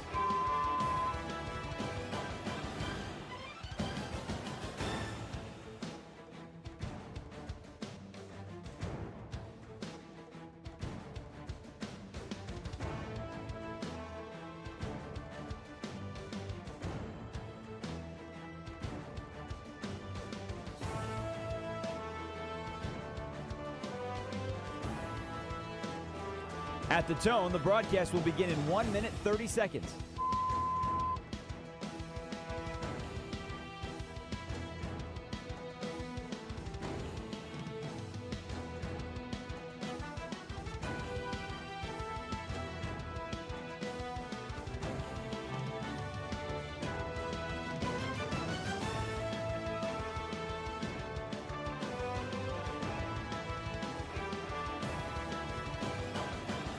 At the tone, the broadcast will begin in 1 minute.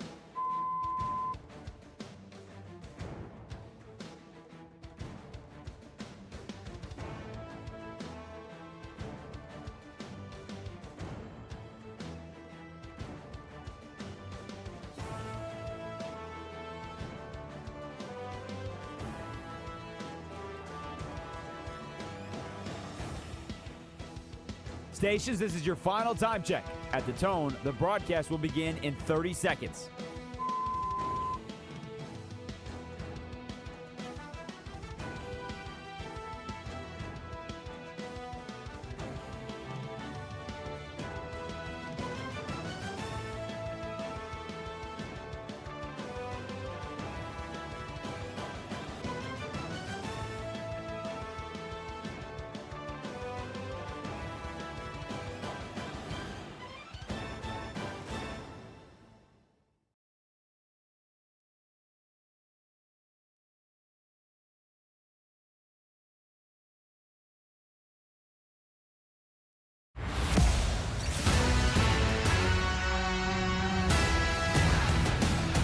This is Bleck and Abdalla on Westwood One Sports.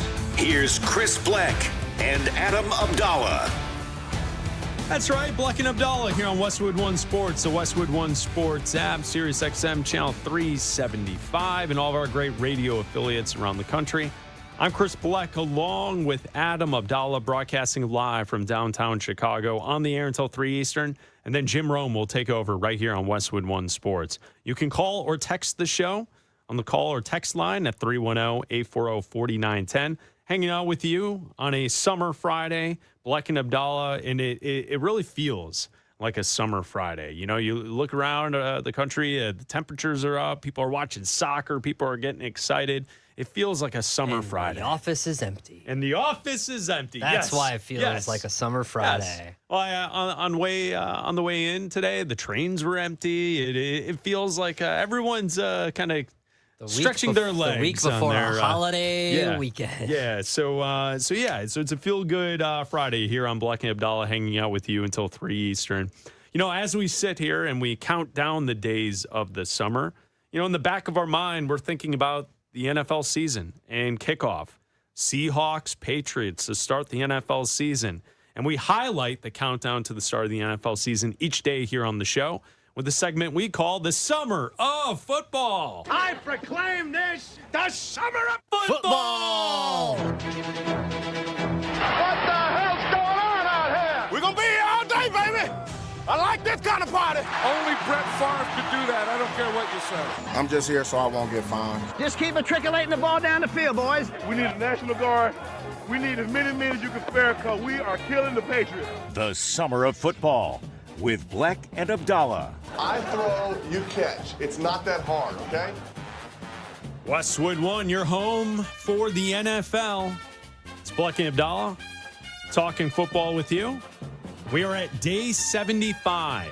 75 days until we get to a quarter of the way through. A quarter of the way through. Matriculating our way through the summer. Yeah, 75 days until kickoff of the NFL season. Today, for our topic for the Summer of Football, we go to an article on ESPN.com. Questions about new coordinators around the NFL. So they've got 10 new NFL coordinators, different questions for each coordinator. We're going to run through some of these because as we're thinking about this upcoming season, you got to start figuring out, all right, who are the teams that either lost a coordinator that is impactful because they got a job, or who really sucked. And then we're replacing that person to try and improve what we're doing with our football team. That's usually what it is. All right, let's start here. The Ravens. Lamar Jackson, back in the mix. He's an MVP level quarterback. Declan Doyle, the OC, running Ben Johnson's offense with the Baltimore Ravens, because Declan Doyle is coming from Chicago, where Ben Johnson is having success with the Chicago Bears. So Declan Doyle, Ravens OC, does he get Lamar to play better in this system of offense? Well, I'm interested to see how much of Ben Johnson is in this offense, because when Ben Johnson got to Chicago, the first thing he said is, I'm not running the Lions offense. This isn't me coming in and just saying, here's what we do in Detroit. This is what we're going to do in Chicago. No, he ripped everything up and he said, we're building a brand new offense that fits around Caleb Williams. So I'm interested to see, is that what Declan Doyle is going to do? Is he going to play to Lamar Jackson's strengths? Is he going to get rid of the things that he didn't do well? Because that's what good offensive coordinators and good coaches do. You play to the strengths of your quarterback. So you can have some of the same concepts. You can go for big chunk plays, which is what Ben Johnson likes to do. You can do a lot of that. You can try to cut down the sacks that Lamar Jackson took. You can try to limit him, from running and kind of, when stuff breaks down, try to maneuver in the pocket and try to stay there as opposed to just taking off and running all the time. Lamar Jackson is a great asset when he runs, so you don't want to completely take that away, but he's very good from the pocket when he can stay there and move within the pocket and even move the pocket around. So I'm hoping that he doesn't just say, well, this was what we were doing in Chicago. This is what we're going to do in Baltimore. I don't think so. I don't think so either. I think he's going to build his own, and that's what he's going to bring to the Ravens. Yeah, and I think Baltimore is getting a very smart football mind as their offensive coordinator in Declan Doyle. The word around Chicago about Declan Doyle was, and like the way you have to kind of look at it is, in Chicago, the OC wasn't running the offense. So Declan Doyle wasn't running the offense. It was Ben Johnson running the offense. Mm-hmm. And, your favorite team, if you have an offensive-minded head coach, that person's likely running the offense, right? Yeah. We've seen it now with Andy Reid and whoever is the offensive coordinator, soup du jour, who's there for this season. But it has made a difference who's in Kansas City, because we saw when Nagy was there, not as good as when Bieniemy was there. I'm just saying when they stray away from Mama Bear, I know, and they go out on their own, it's not quite the same. I know. So with that said, the way it was always put to people about who's Declan Doyle, what does he bring to the table, the response was always he's a mini Ben Johnson. All right, take that for what it's worth. The other thing that I think is fascinating about being close to the Chicago Bears and being able to, for years, talk about them and then also watch this team as fans is the thing that Ben Johnson kind of reminds me of.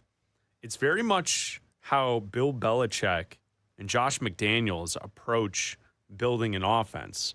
And what I mean by that is that Ben Johnson has talked many times last year into this season about his offense. If the defense is dictating you run the ball 22 straight plays, you run the ball 22 straight plays. You take advantage of what the defense you do whatever you're supposed to showing do. you. Yeah.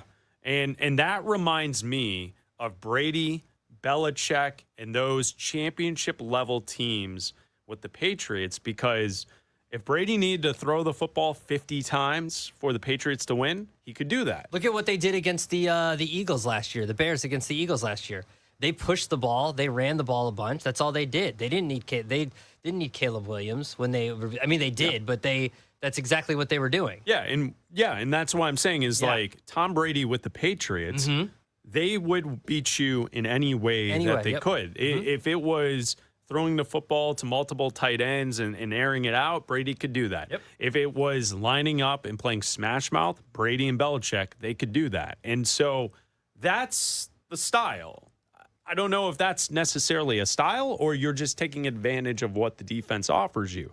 I think it's a little different than like the Shanahan, McVay style of offense that we've kind of seen take storm in the NFL. So it will be interesting to see if Declan Doyle takes that same approach with Lamar Jackson. Next up on the list, the Broncos. They have a new OC. Davis Webb is the OC. Can he run Sean Payton's offense better than Sean Payton? And Payton's still there. So I think another item to this conversation is the push and pull on how much control Sean will give up to the offense when it's his offense and he is still there.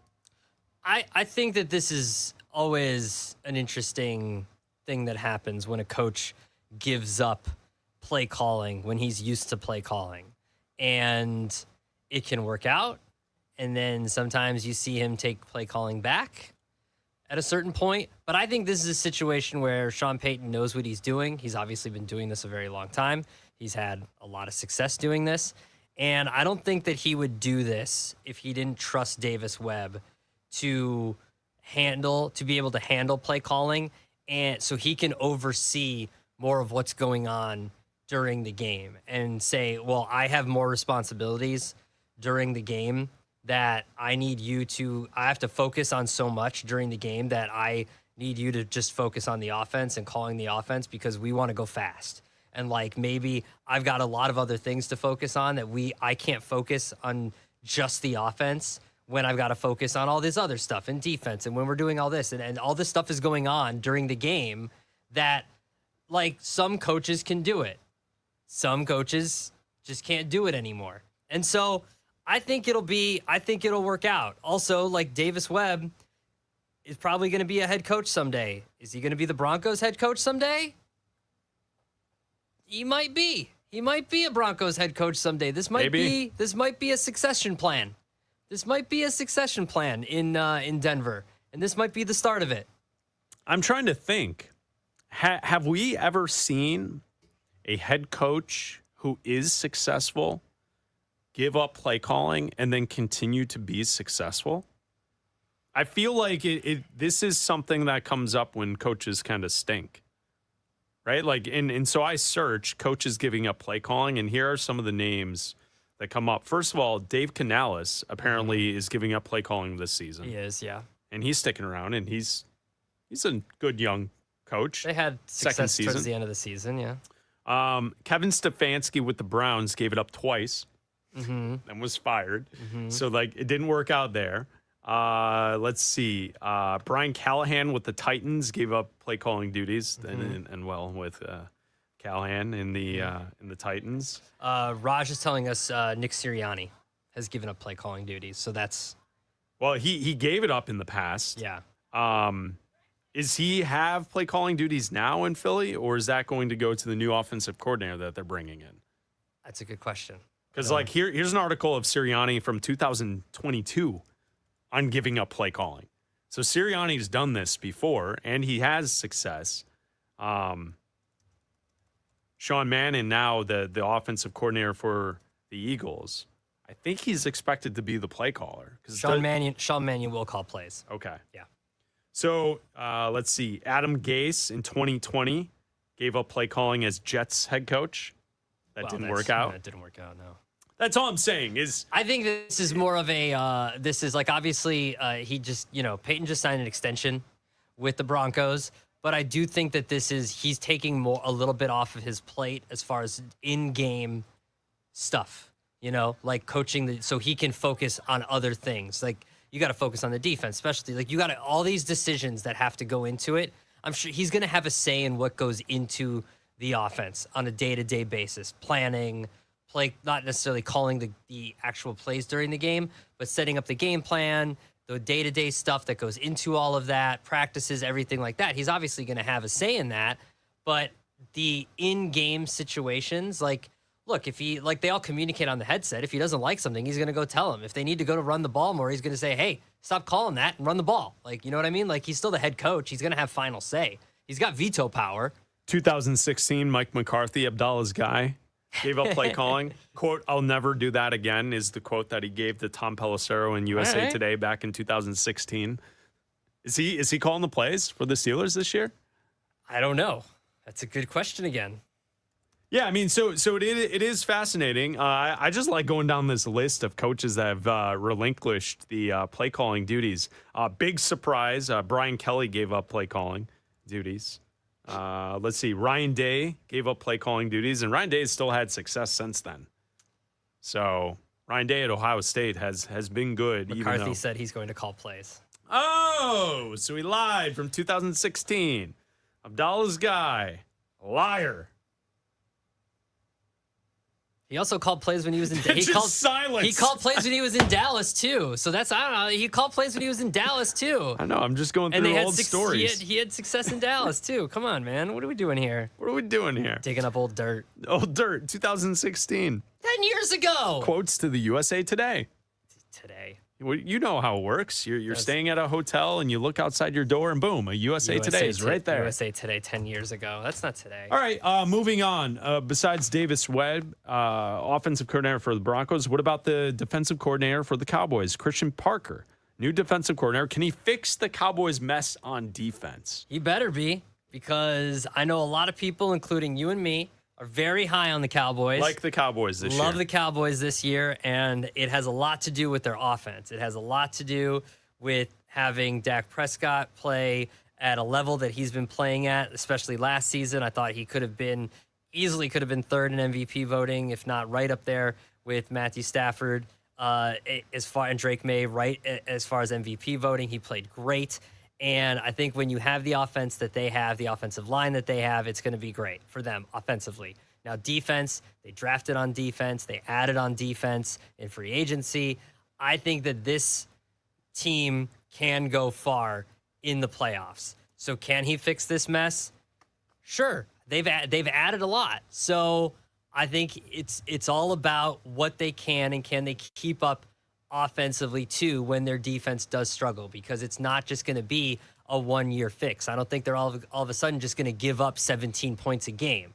They're not going to go from the worst defense in the NFL to the best defense in the NFL. It's going to be somewhere in the middle, right around, 25 or ish points per game, something like that probably. So there's still going to be some, water getting out of the boat or whatever. So you're going to have to, the offense is still going to have to show up and put up a bunch of points. So there you go. The questions about new coordinators around the NFL. They've got a list of 10 of them up there. It's day 75 of the summer of football here on Bleck and Abdalla. 75 days away until the start of the NFL season. Man, a quarter of the way, already done. Yep. Hey, the days keep coming. And at some point, football will return. I'm not coming back until we're on day 65. I've decided. Okay, that's 10 days. I'm putting that out there. 10 days from now. I've decided. Okay, Abdallah's out for 10 days. Protest. He doesn't want to participate until we get to day 65. Protest. Of our countdown of the summer of football right here on Westwood One Sports and the Westwood One Sports app. Do you have any zoo news over there? I do have some zoo news. Zoo news. Well, hello, Mr. Lion. Here's the latest edition of the Zoo News. What do you have over there? Well, apparently, Chris, let's go to Yucatan, Mexico. Oh, okay. Apparently, a monkey was so excited to watch football that he briefly escaped an enclosure at a Mexican zoo. I don't know if that's why. I just made that. I made the soccer part up. Oh, okay. All right. I thought you talked to the monkey. No, I didn't. I don't have boots on the ground at the Yucatan Zoo. A city in Yucatan, Mexico said a capuchin monkey briefly escaped from a local zoo while its enclosure was being cleaned. The Merida City Council confirmed the monkey escaped at about 7:40 a.m. Sunday, while the Centario Zoo's primate enclosure was undergoing a routine cleaning. The zoo activated security protocols and the facility was locked down while zookeepers worked to track down and contain the monkey. The escape occurred before the zoo opened for the day, so no guests were present at the time. And guess what, Chris? The primate was tranquilized. Oh, they got it? A dart in the butt?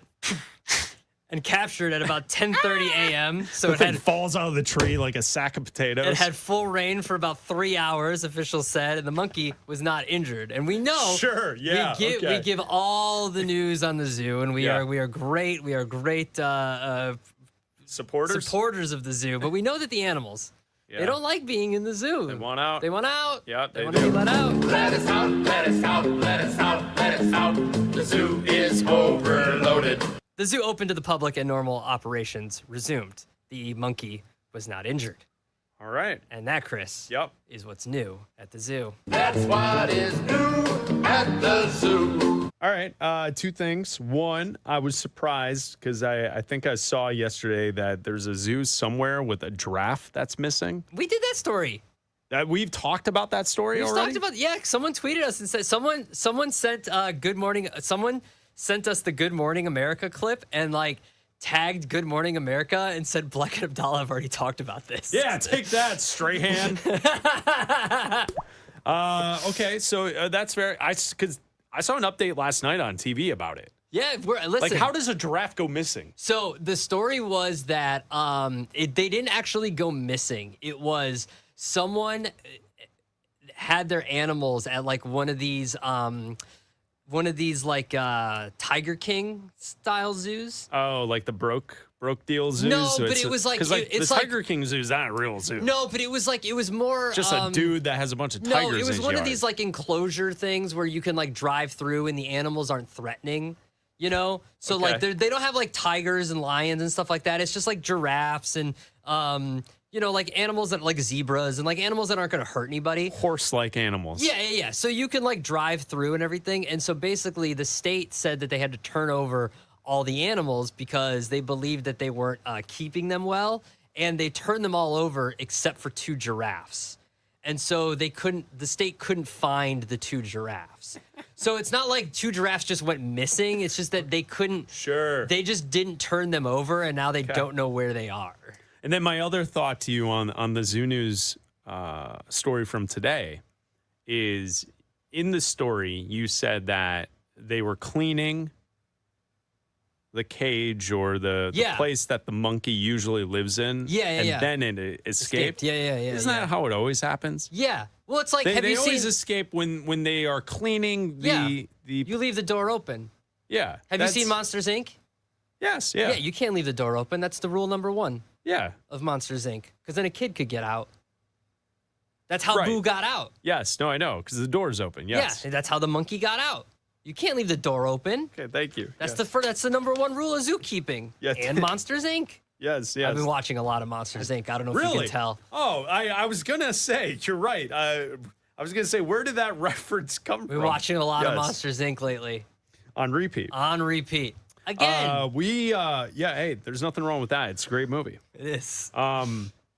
We will wrap up the group stage of the World Cup of Soup. So sad. Coming up next, Our last international soup. soccer is taking over the U.S. and only DraftKings has you fully covered. The DraftKings Sports app is now available in all 50 states. Sweat all the matches you love all in one place with one app. New DraftKings customers sign up with code B&A26 and spend $5 to get $200 in rewards within 21 days. That's code B&A26 for Bleck and Abdalla 26 in partnership with DraftKings. The crown is yours. Bet with DK Sportsbook. Gambling problem? Call 1-800-GAMBLER. 1-800-MY-RESET. New York, call 877-8-HOPE-NY. Text HOPE-NY. Connecticut, call 888-789-7777. Visit ccpg.org on behalf of Boot Hill Casino in Kansas. Bet tax pass-through may apply in Illinois. 21 plus, void in Ontario. Event contract trading with DraftKings predictions involve risk of loss. Sportsbook bonus bets expire in 7 days. $50 in predictions dollars issued weekly for 3 weeks, expire in 1 year. Redeem one non-withdrawable reward. Availability varies. Predictions offer void in New York. Ends June 28th. Terms at dkng.co/audio.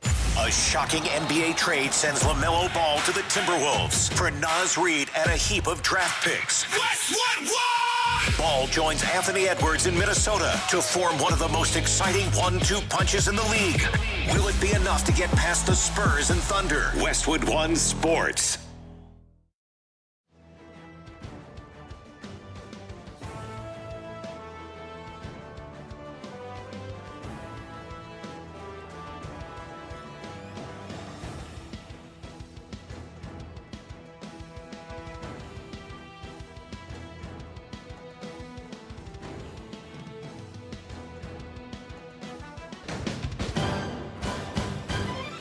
At the tone, the broadcast will begin in 4 minutes, 30 seconds.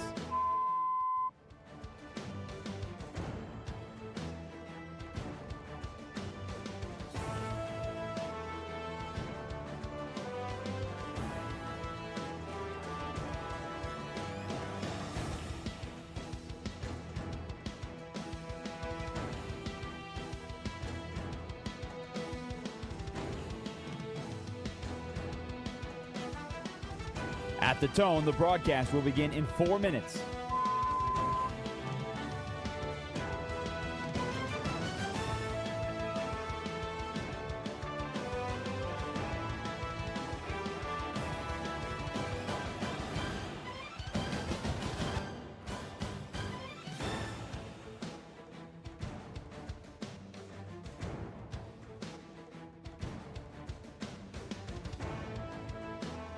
At the tone, the broadcast will begin in 3 minutes and 30 seconds.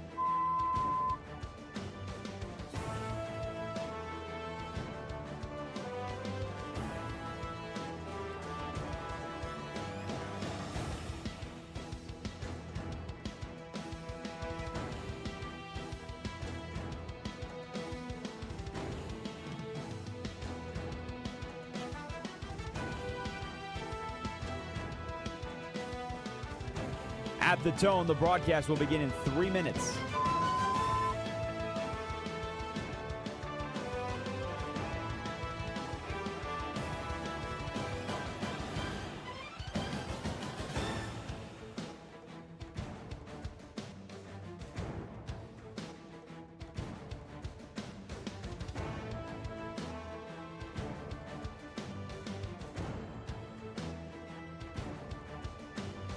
At the tone, the broadcast will begin in 2 minutes, 30 seconds.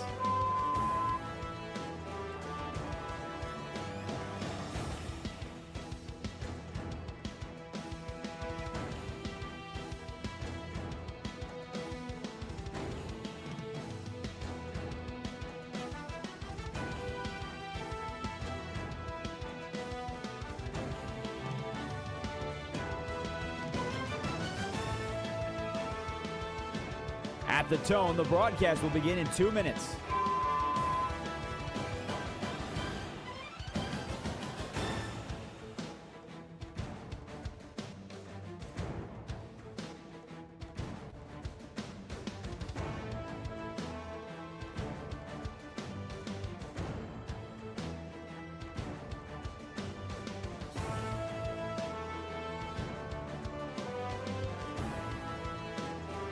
At the tone, the broadcast will begin in 1 minute, 30 seconds.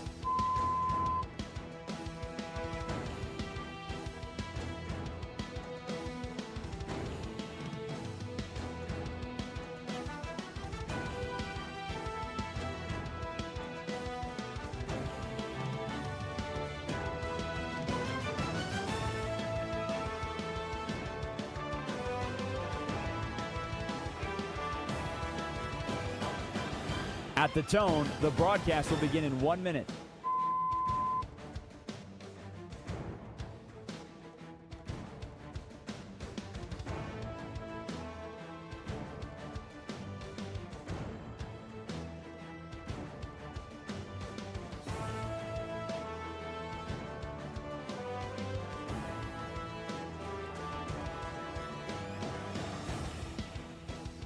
Stations, this is your final time check. At the tone, the broadcast will begin in 30 seconds.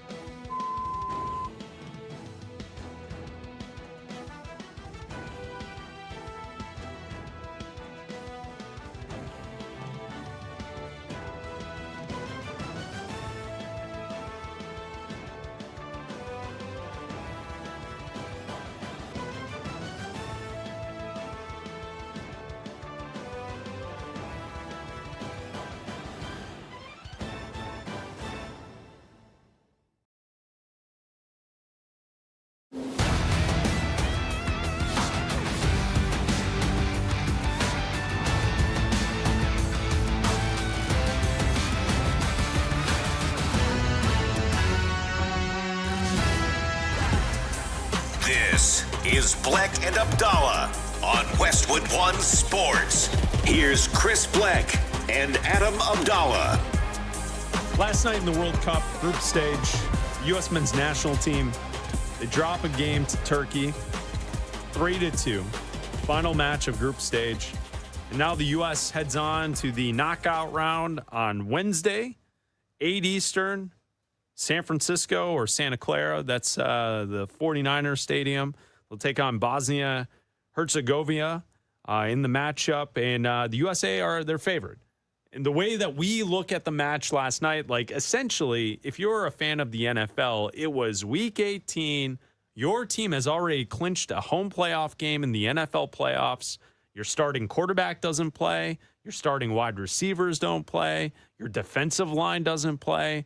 And you play a tough game, and you almost win, but the team that's not playing for anything actually wins something to end the regular season. Yeah. And guess what? You lost, and it does not matter, and now you move on to the knockout round. That's my takeaway of watching the USA last night. Yeah, and listen, there's some rumors out there. There's some news out there. Yeah, I was going to bring that up. The Athletic is reporting that USA Soccer talked with Pochettino before the World Cup started on extending him a contract that would extend him for 4 years and through the 2030 World Cup. Now, Pochettino heading into the World Cup has gotten hits in rumors about him joining other clubs around the world. I think it's AC Milan. AC Milan was one of them. There's a couple other in Europe, and AC Milan is a huge club. Yeah. In Italy. So, you know, they're a team that's frequently in the Champions League. They've got money. They also had a very disappointing year last year, and I think they fired their entire front office.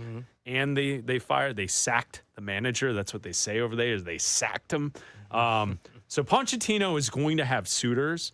And for those who are unaware of the setup, nobody was expecting Pochettino to stay with the U.S. beyond this World Cup. No. Okay, so like if you see someone saying like how he's talking to other clubs or whatever, and like people are getting in an uproar when they see Milan. Anticipated. Yeah. It was anticipated because he's a European manager.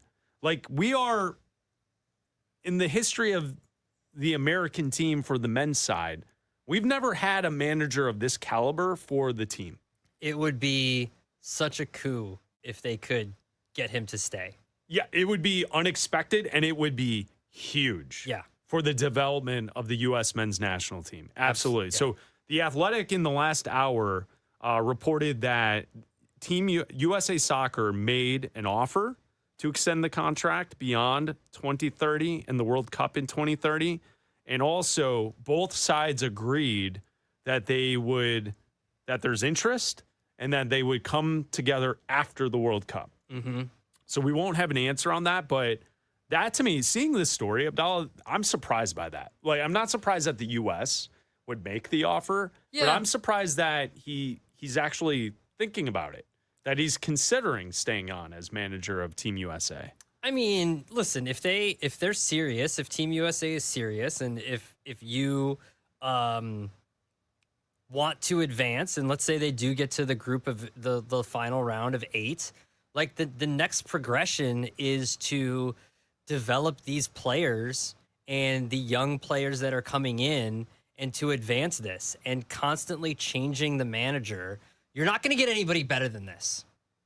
You're not going to. No, you won't. So if you want to be taken seriously, you throw a bunch of money at Pochettino and you just say, give us 4 more years. Like, he's young. He's got his whole career of managing ahead of him. It's not like he's going to be looked at as a worse manager after 2030 than he is now. So I would say if he gets them into a group of 8 here, and if he gets them to a group of 8 in 2030, or even to a Final Four in 2030, like, that is going to be looked at an even greater achievement. He could have his pick of jobs then too. So yeah, it won't just be AC Milan at that time. Oh, It's going to be all of the top clubs will come calling for him. Absolutely. If that's the case. So that is the news. And as we watch the World Cup here on Bleck and Abdalla, as we go through the summer, we like to chart along with the World Cup with a segment we call the World Cup of Soup. No soup for you. Bleck and Abdalla's World Cup of Soup. Soup is good food. Each day throughout the group stage, Abdalla picks a country from each group. He taste tests a soup from that country. We have made it through 11 groups. Today is the 12th and final group of the group stage for the World Cup of Soup. Man, what a tour it's been. What a tour around the world Cup of Soup has it's been, Chris. Yes. I mean, it's been quite the ride. My body is 90% broth at this point. It's nuts. It's gotten to the point now where when I get home, my wife goes, my wife goes, where are you going to get soup from tonight? And why is that should be a normal thing. I know. Why is that a problem? I know. Why is it a problem that you're getting It's gotten soup? to the point where I open up my Uber Eats or my Caviar app and it's just suggesting soups now.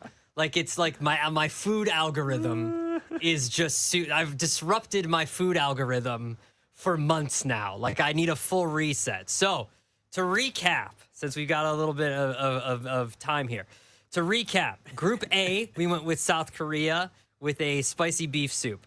Group B, Canada, French onion soup with the Canadian French onion soup where they use maple syrup on the onions. So I just put a little bit of maple syrup in there for myself. Group C, we went with Morocco with the harira soup, which was great.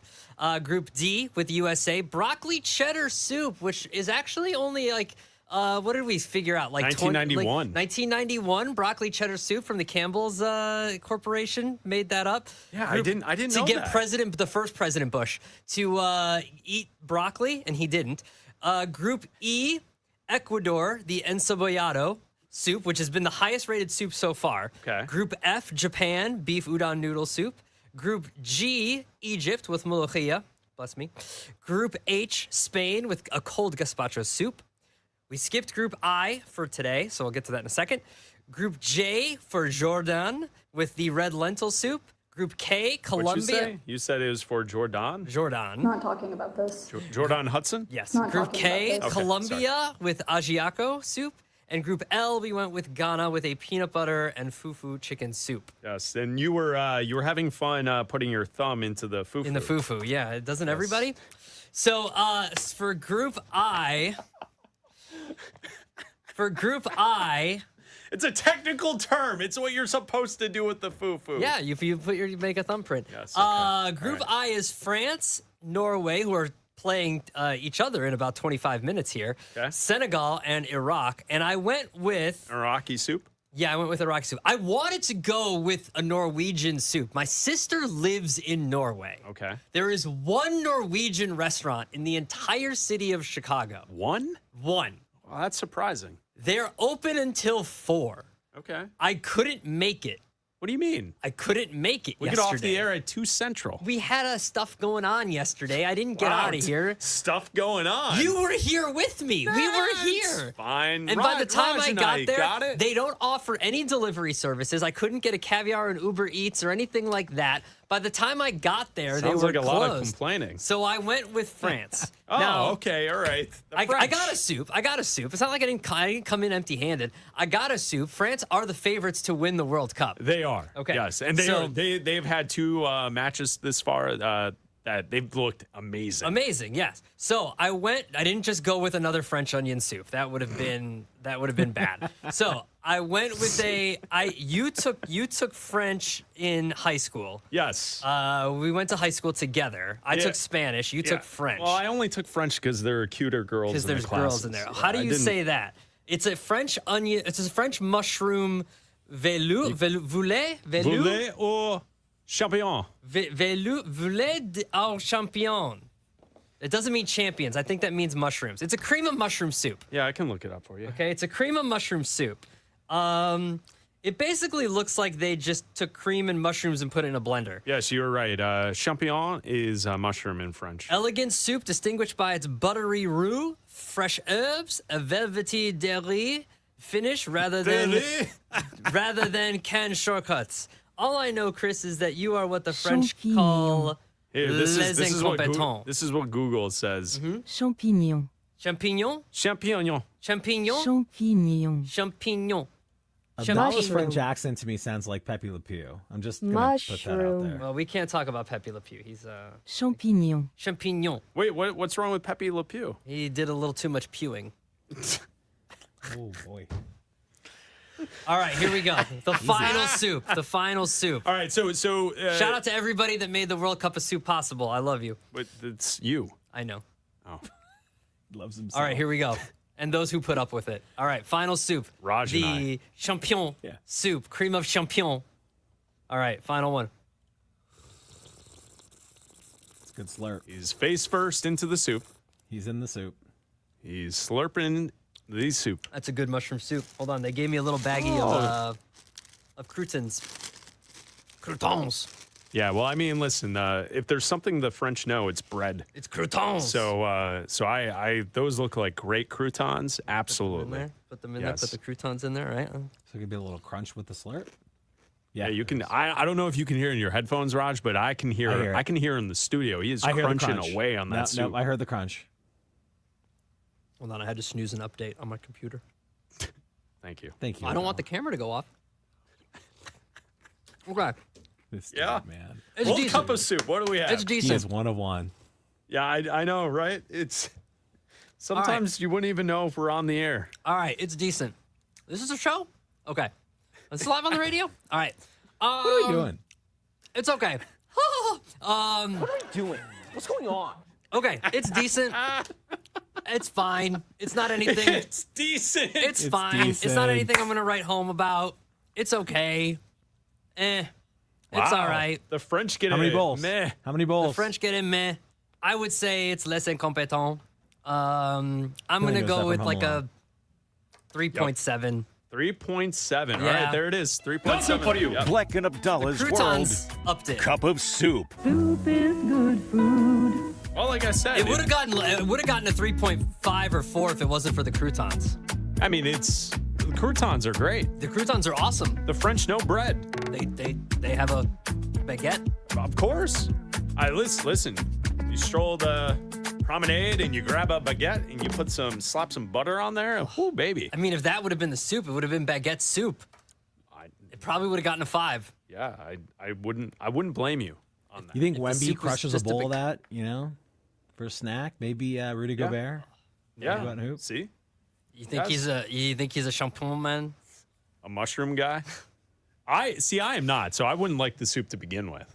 It was either this or another cream of mushroom or another French onion. So Yeah, well, I had to that's go what with this. happens when you cheated for Canada. It's not cheating. It's a thing. Canadian French onion soup is a thing.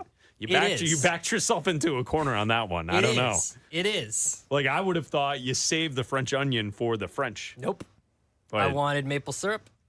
all right, so here's the deal with the World Cup of Soup. On Saturday, we will have the last day of the group stage in the World Cup.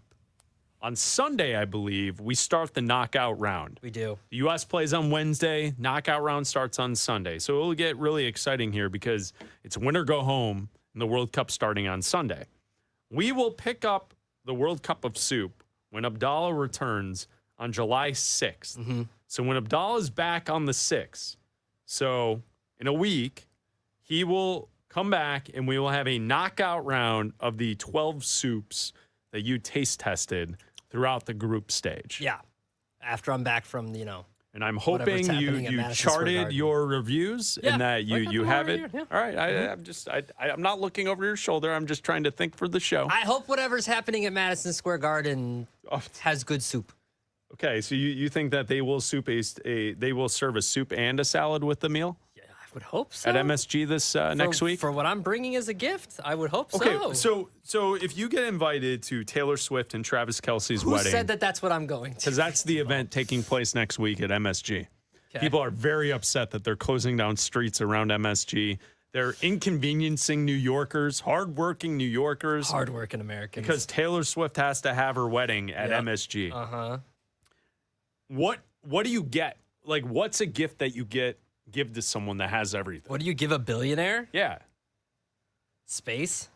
Like a framed photo? A day off? I don't know. Like a cat picture? I don't know. I don't know. Like, do they register? They can't register. They can't ask for stuff.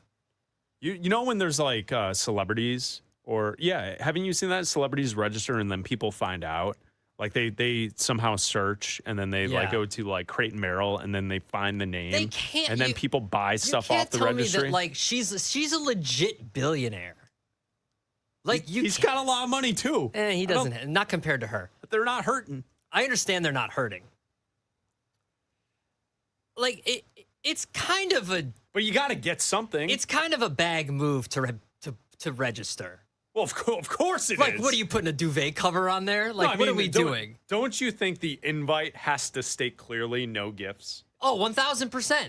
1,000%. Nothing. Just your presence at our my events. presence is a present. Yes. Like, you have to state that if you're them. No, absolutely. That she has everything. What are you getting? What? You're getting them a toaster? Like, what are you getting them? A bread maker? You can maybe get her some new Knicks gear because she's a new Knicks fan. You know she has a bread maker. She'd be making sourdough. Are you kidding me? Of course she does. There's nothing more on brand than her personality being a cat lady and making bread. Yeah. And writing poems. And having poetry. sourdough? Yeah, right? come on. Like writing poetry. Yeah. Sitting in a nook in her house, curled up with cats. Writing her songs. And waiting for her sourdough starter. Yeah, right? Like that. There's nothing more on brand than that. I do want to know if they registered, though, because, like, what... Don't you think that those stories would have been out by now? Yeah, because fans would... Because the Swifties would start buying stuff. Yeah, and that's why you don't, right? Yeah. Like, you can't. Yeah. I mean, on top of the fact that they're billionaires. Yeah, that's the thing. Like, what are you? And also, I saw something that like people were upset that they were. Some of the Swifties were upset that they would have a prenup, and it's like, do you know how celebrity marriages work? Most of the time, they're not real. Well, yeah, like and I would put in question the one that's going to take place next week. It seems like it's quite the advancement for his career. No, okay. Don't you say? You think this is all in the up and up? Are they really in love? Why can't they be? You've been on this from the forefront saying that. Why can't two people just fall in love? Because I don't believe celebrities, unless they're like together at an early age. I don't believe any of that stuff. I think it's all choreographed. Why can't two people just fall in love? Maybe they can. Maybe they can. I'll tell you about it. I can't wait to listen to the album after they break up. That's the album I want to listen to. I don't want to listen to the album of her bragging about his, his. I don't need all the. I don't need all the. His size down there. Because that's what the last album was, just her bragging about how. Here's the problem. I don't need all the bad football references. Yes, well, that and the constant songs about she finally about his tight end. The large male and the front side. All right. I mean, I don't need that. Yeah, but I will listen to the album of her ripping him after they break up. I think that would be great. That's a great album. I'll listen to that one. We have a great listener. Gideon tweets this show. He says, Abdalla, 3.7 is above average in your rankings of the soups. Yeah. Can you summarize your soup results? He's looking for you to summarize your results on the soups. All the soups were good. I think he wants the numbers. I have the numbers. I'll put them in when we do the Well, he's asking right now. Right? You want me to give to we're very late. You want me to give them right now? Well, just give a brief summary. Okay, South Korea got a 4.5. The French onion from Canada got a 3.3. The Harira soup from Morocco got a 3.8. The USA broccoli cheddar got a 3.5. The Ecuadorian encebollado got a 4.8. The Japan beef noodle got a 4. The Egyptian molokhia got a 3.9. The Spain gazpacho got a 4.1. The French mushroom soup got a 3.7. The Jordanian red lentil got a 4. The Colombian ajiaco got a 4.2. And the Ghanaian peanut butter fufu with chicken got a 4.7. There, boom. A good recap. Thank you. You're welcome. Our fine listener Gideon's happy for that now. Raj is so mad at us. No, I know. Coming up next, there are a lot of people who are excited that fans from around the world have come to the United States to watch the World Cup. Some are pushing back. Some are not happy with all of the outside influence in the States during the World Cup. We'll tell you about that coming up next. U.S. men's national team has wrapped up group play. Up next, the round of 32 on Wednesday. How far can they go? Let's find out. Westwood One Sports.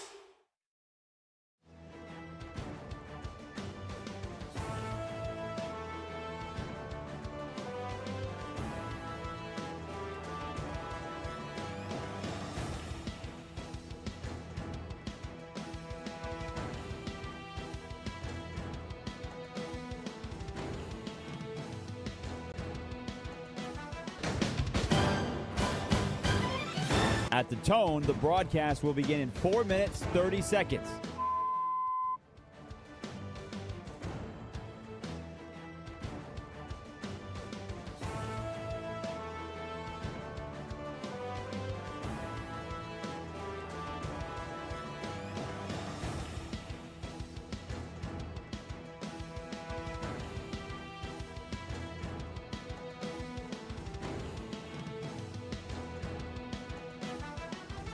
At the tone, the broadcast will begin in 4 minutes.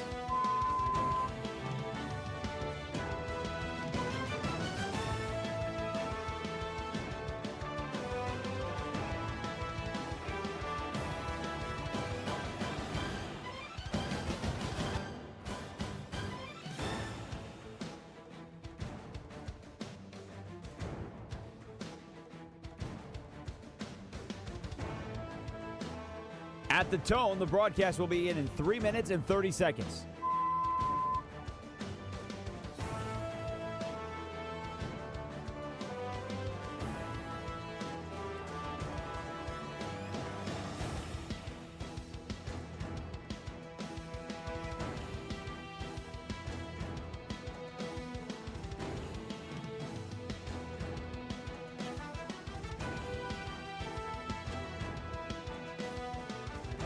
At the tone, the broadcast will begin in 3 minutes.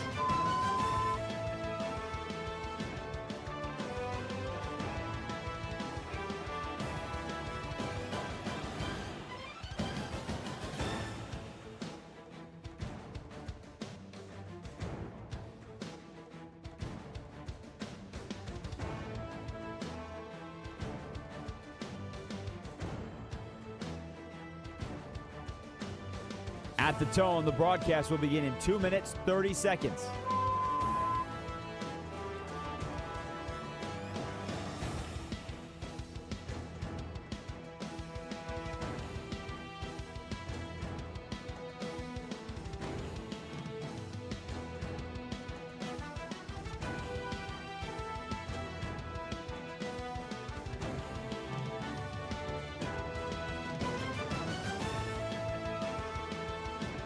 At the tone, the broadcast will begin in 2 minutes.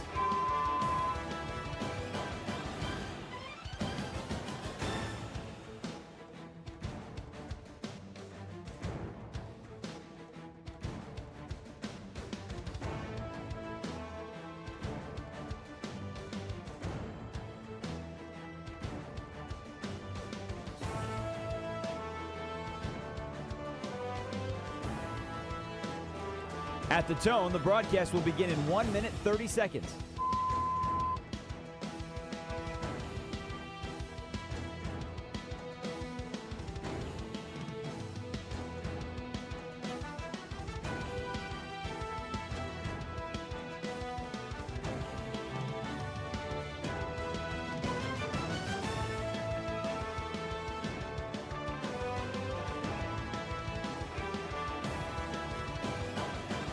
At the tone, the broadcast will begin in 1 minute.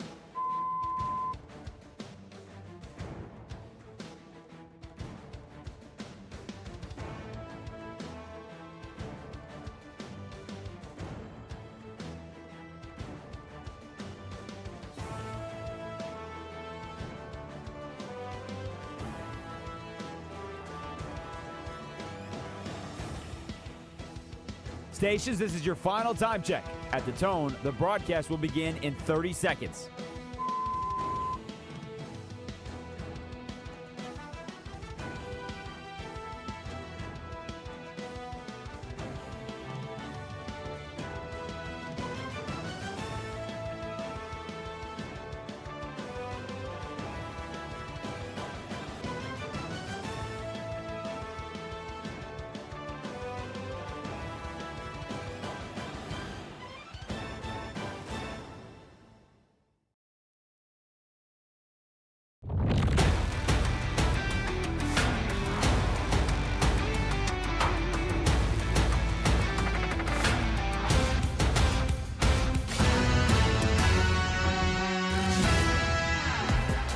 This is Bleck and Abdalla on Westwood One Sports. Here's Chris Bleck and Adam Abdalla. Check the pod on Apple and Spotify, and also like and subscribe to our YouTube channel, Bleck and Abdalla Show. Thank you to Raj and Roy for producing today's show, Bleck and Abdalla. Jim Rome is coming up in 8 minutes right here on Westwood One Sports. Abdalla, not everyone is happy with fans coming to the United States for the World Cup. Restaurants are upset because some fans from other places in the world who have been eating and dining at restaurants, they were not leaving tips. Yeah. And so restaurants are now fighting back by adding automatically 20% to the bill and then giving it to the visitors as an added fee because people from around the world weren't tipping here in the States. Yeah, I mean, look, everywhere else, they don't tip. They don't tip in Europe. They don't tip in a lot of parts in Asia. So when people from overseas, and it's when you go over there, it's weird to have Americans leave a tip. Yeah, I mean, you can see it sometimes. Like, people are gracious sometimes and very thrilled and surprised if you leave it. Like, you know, if we're American, you travel around the world, I treat it as if we're here, right? Like, I'm just used to tipping. But it probably says more about us than them. That they're not expected to tip. Yep. Should probably be paying the people working in the restaurants and the bars a little bit more so then we don't have to tip. I think that's the idea, right? Yep, that would be the idea. Yep. Right? So not everyone is thrilled as restaurants are adding and applying a 20% tip to all bills in those locations where there's a lot of soccer fans from around the world congregating. Interesting. It is interesting. So there you go. Not everyone is excited for the World Cup, but we are. And hopefully the U.S. Can advance. It's Bleck and Abdalla here on Westwood One Sports and the Westwood One Sports app. Jim Rome is coming up next right here on Westwood One. This is Westwood One Sports.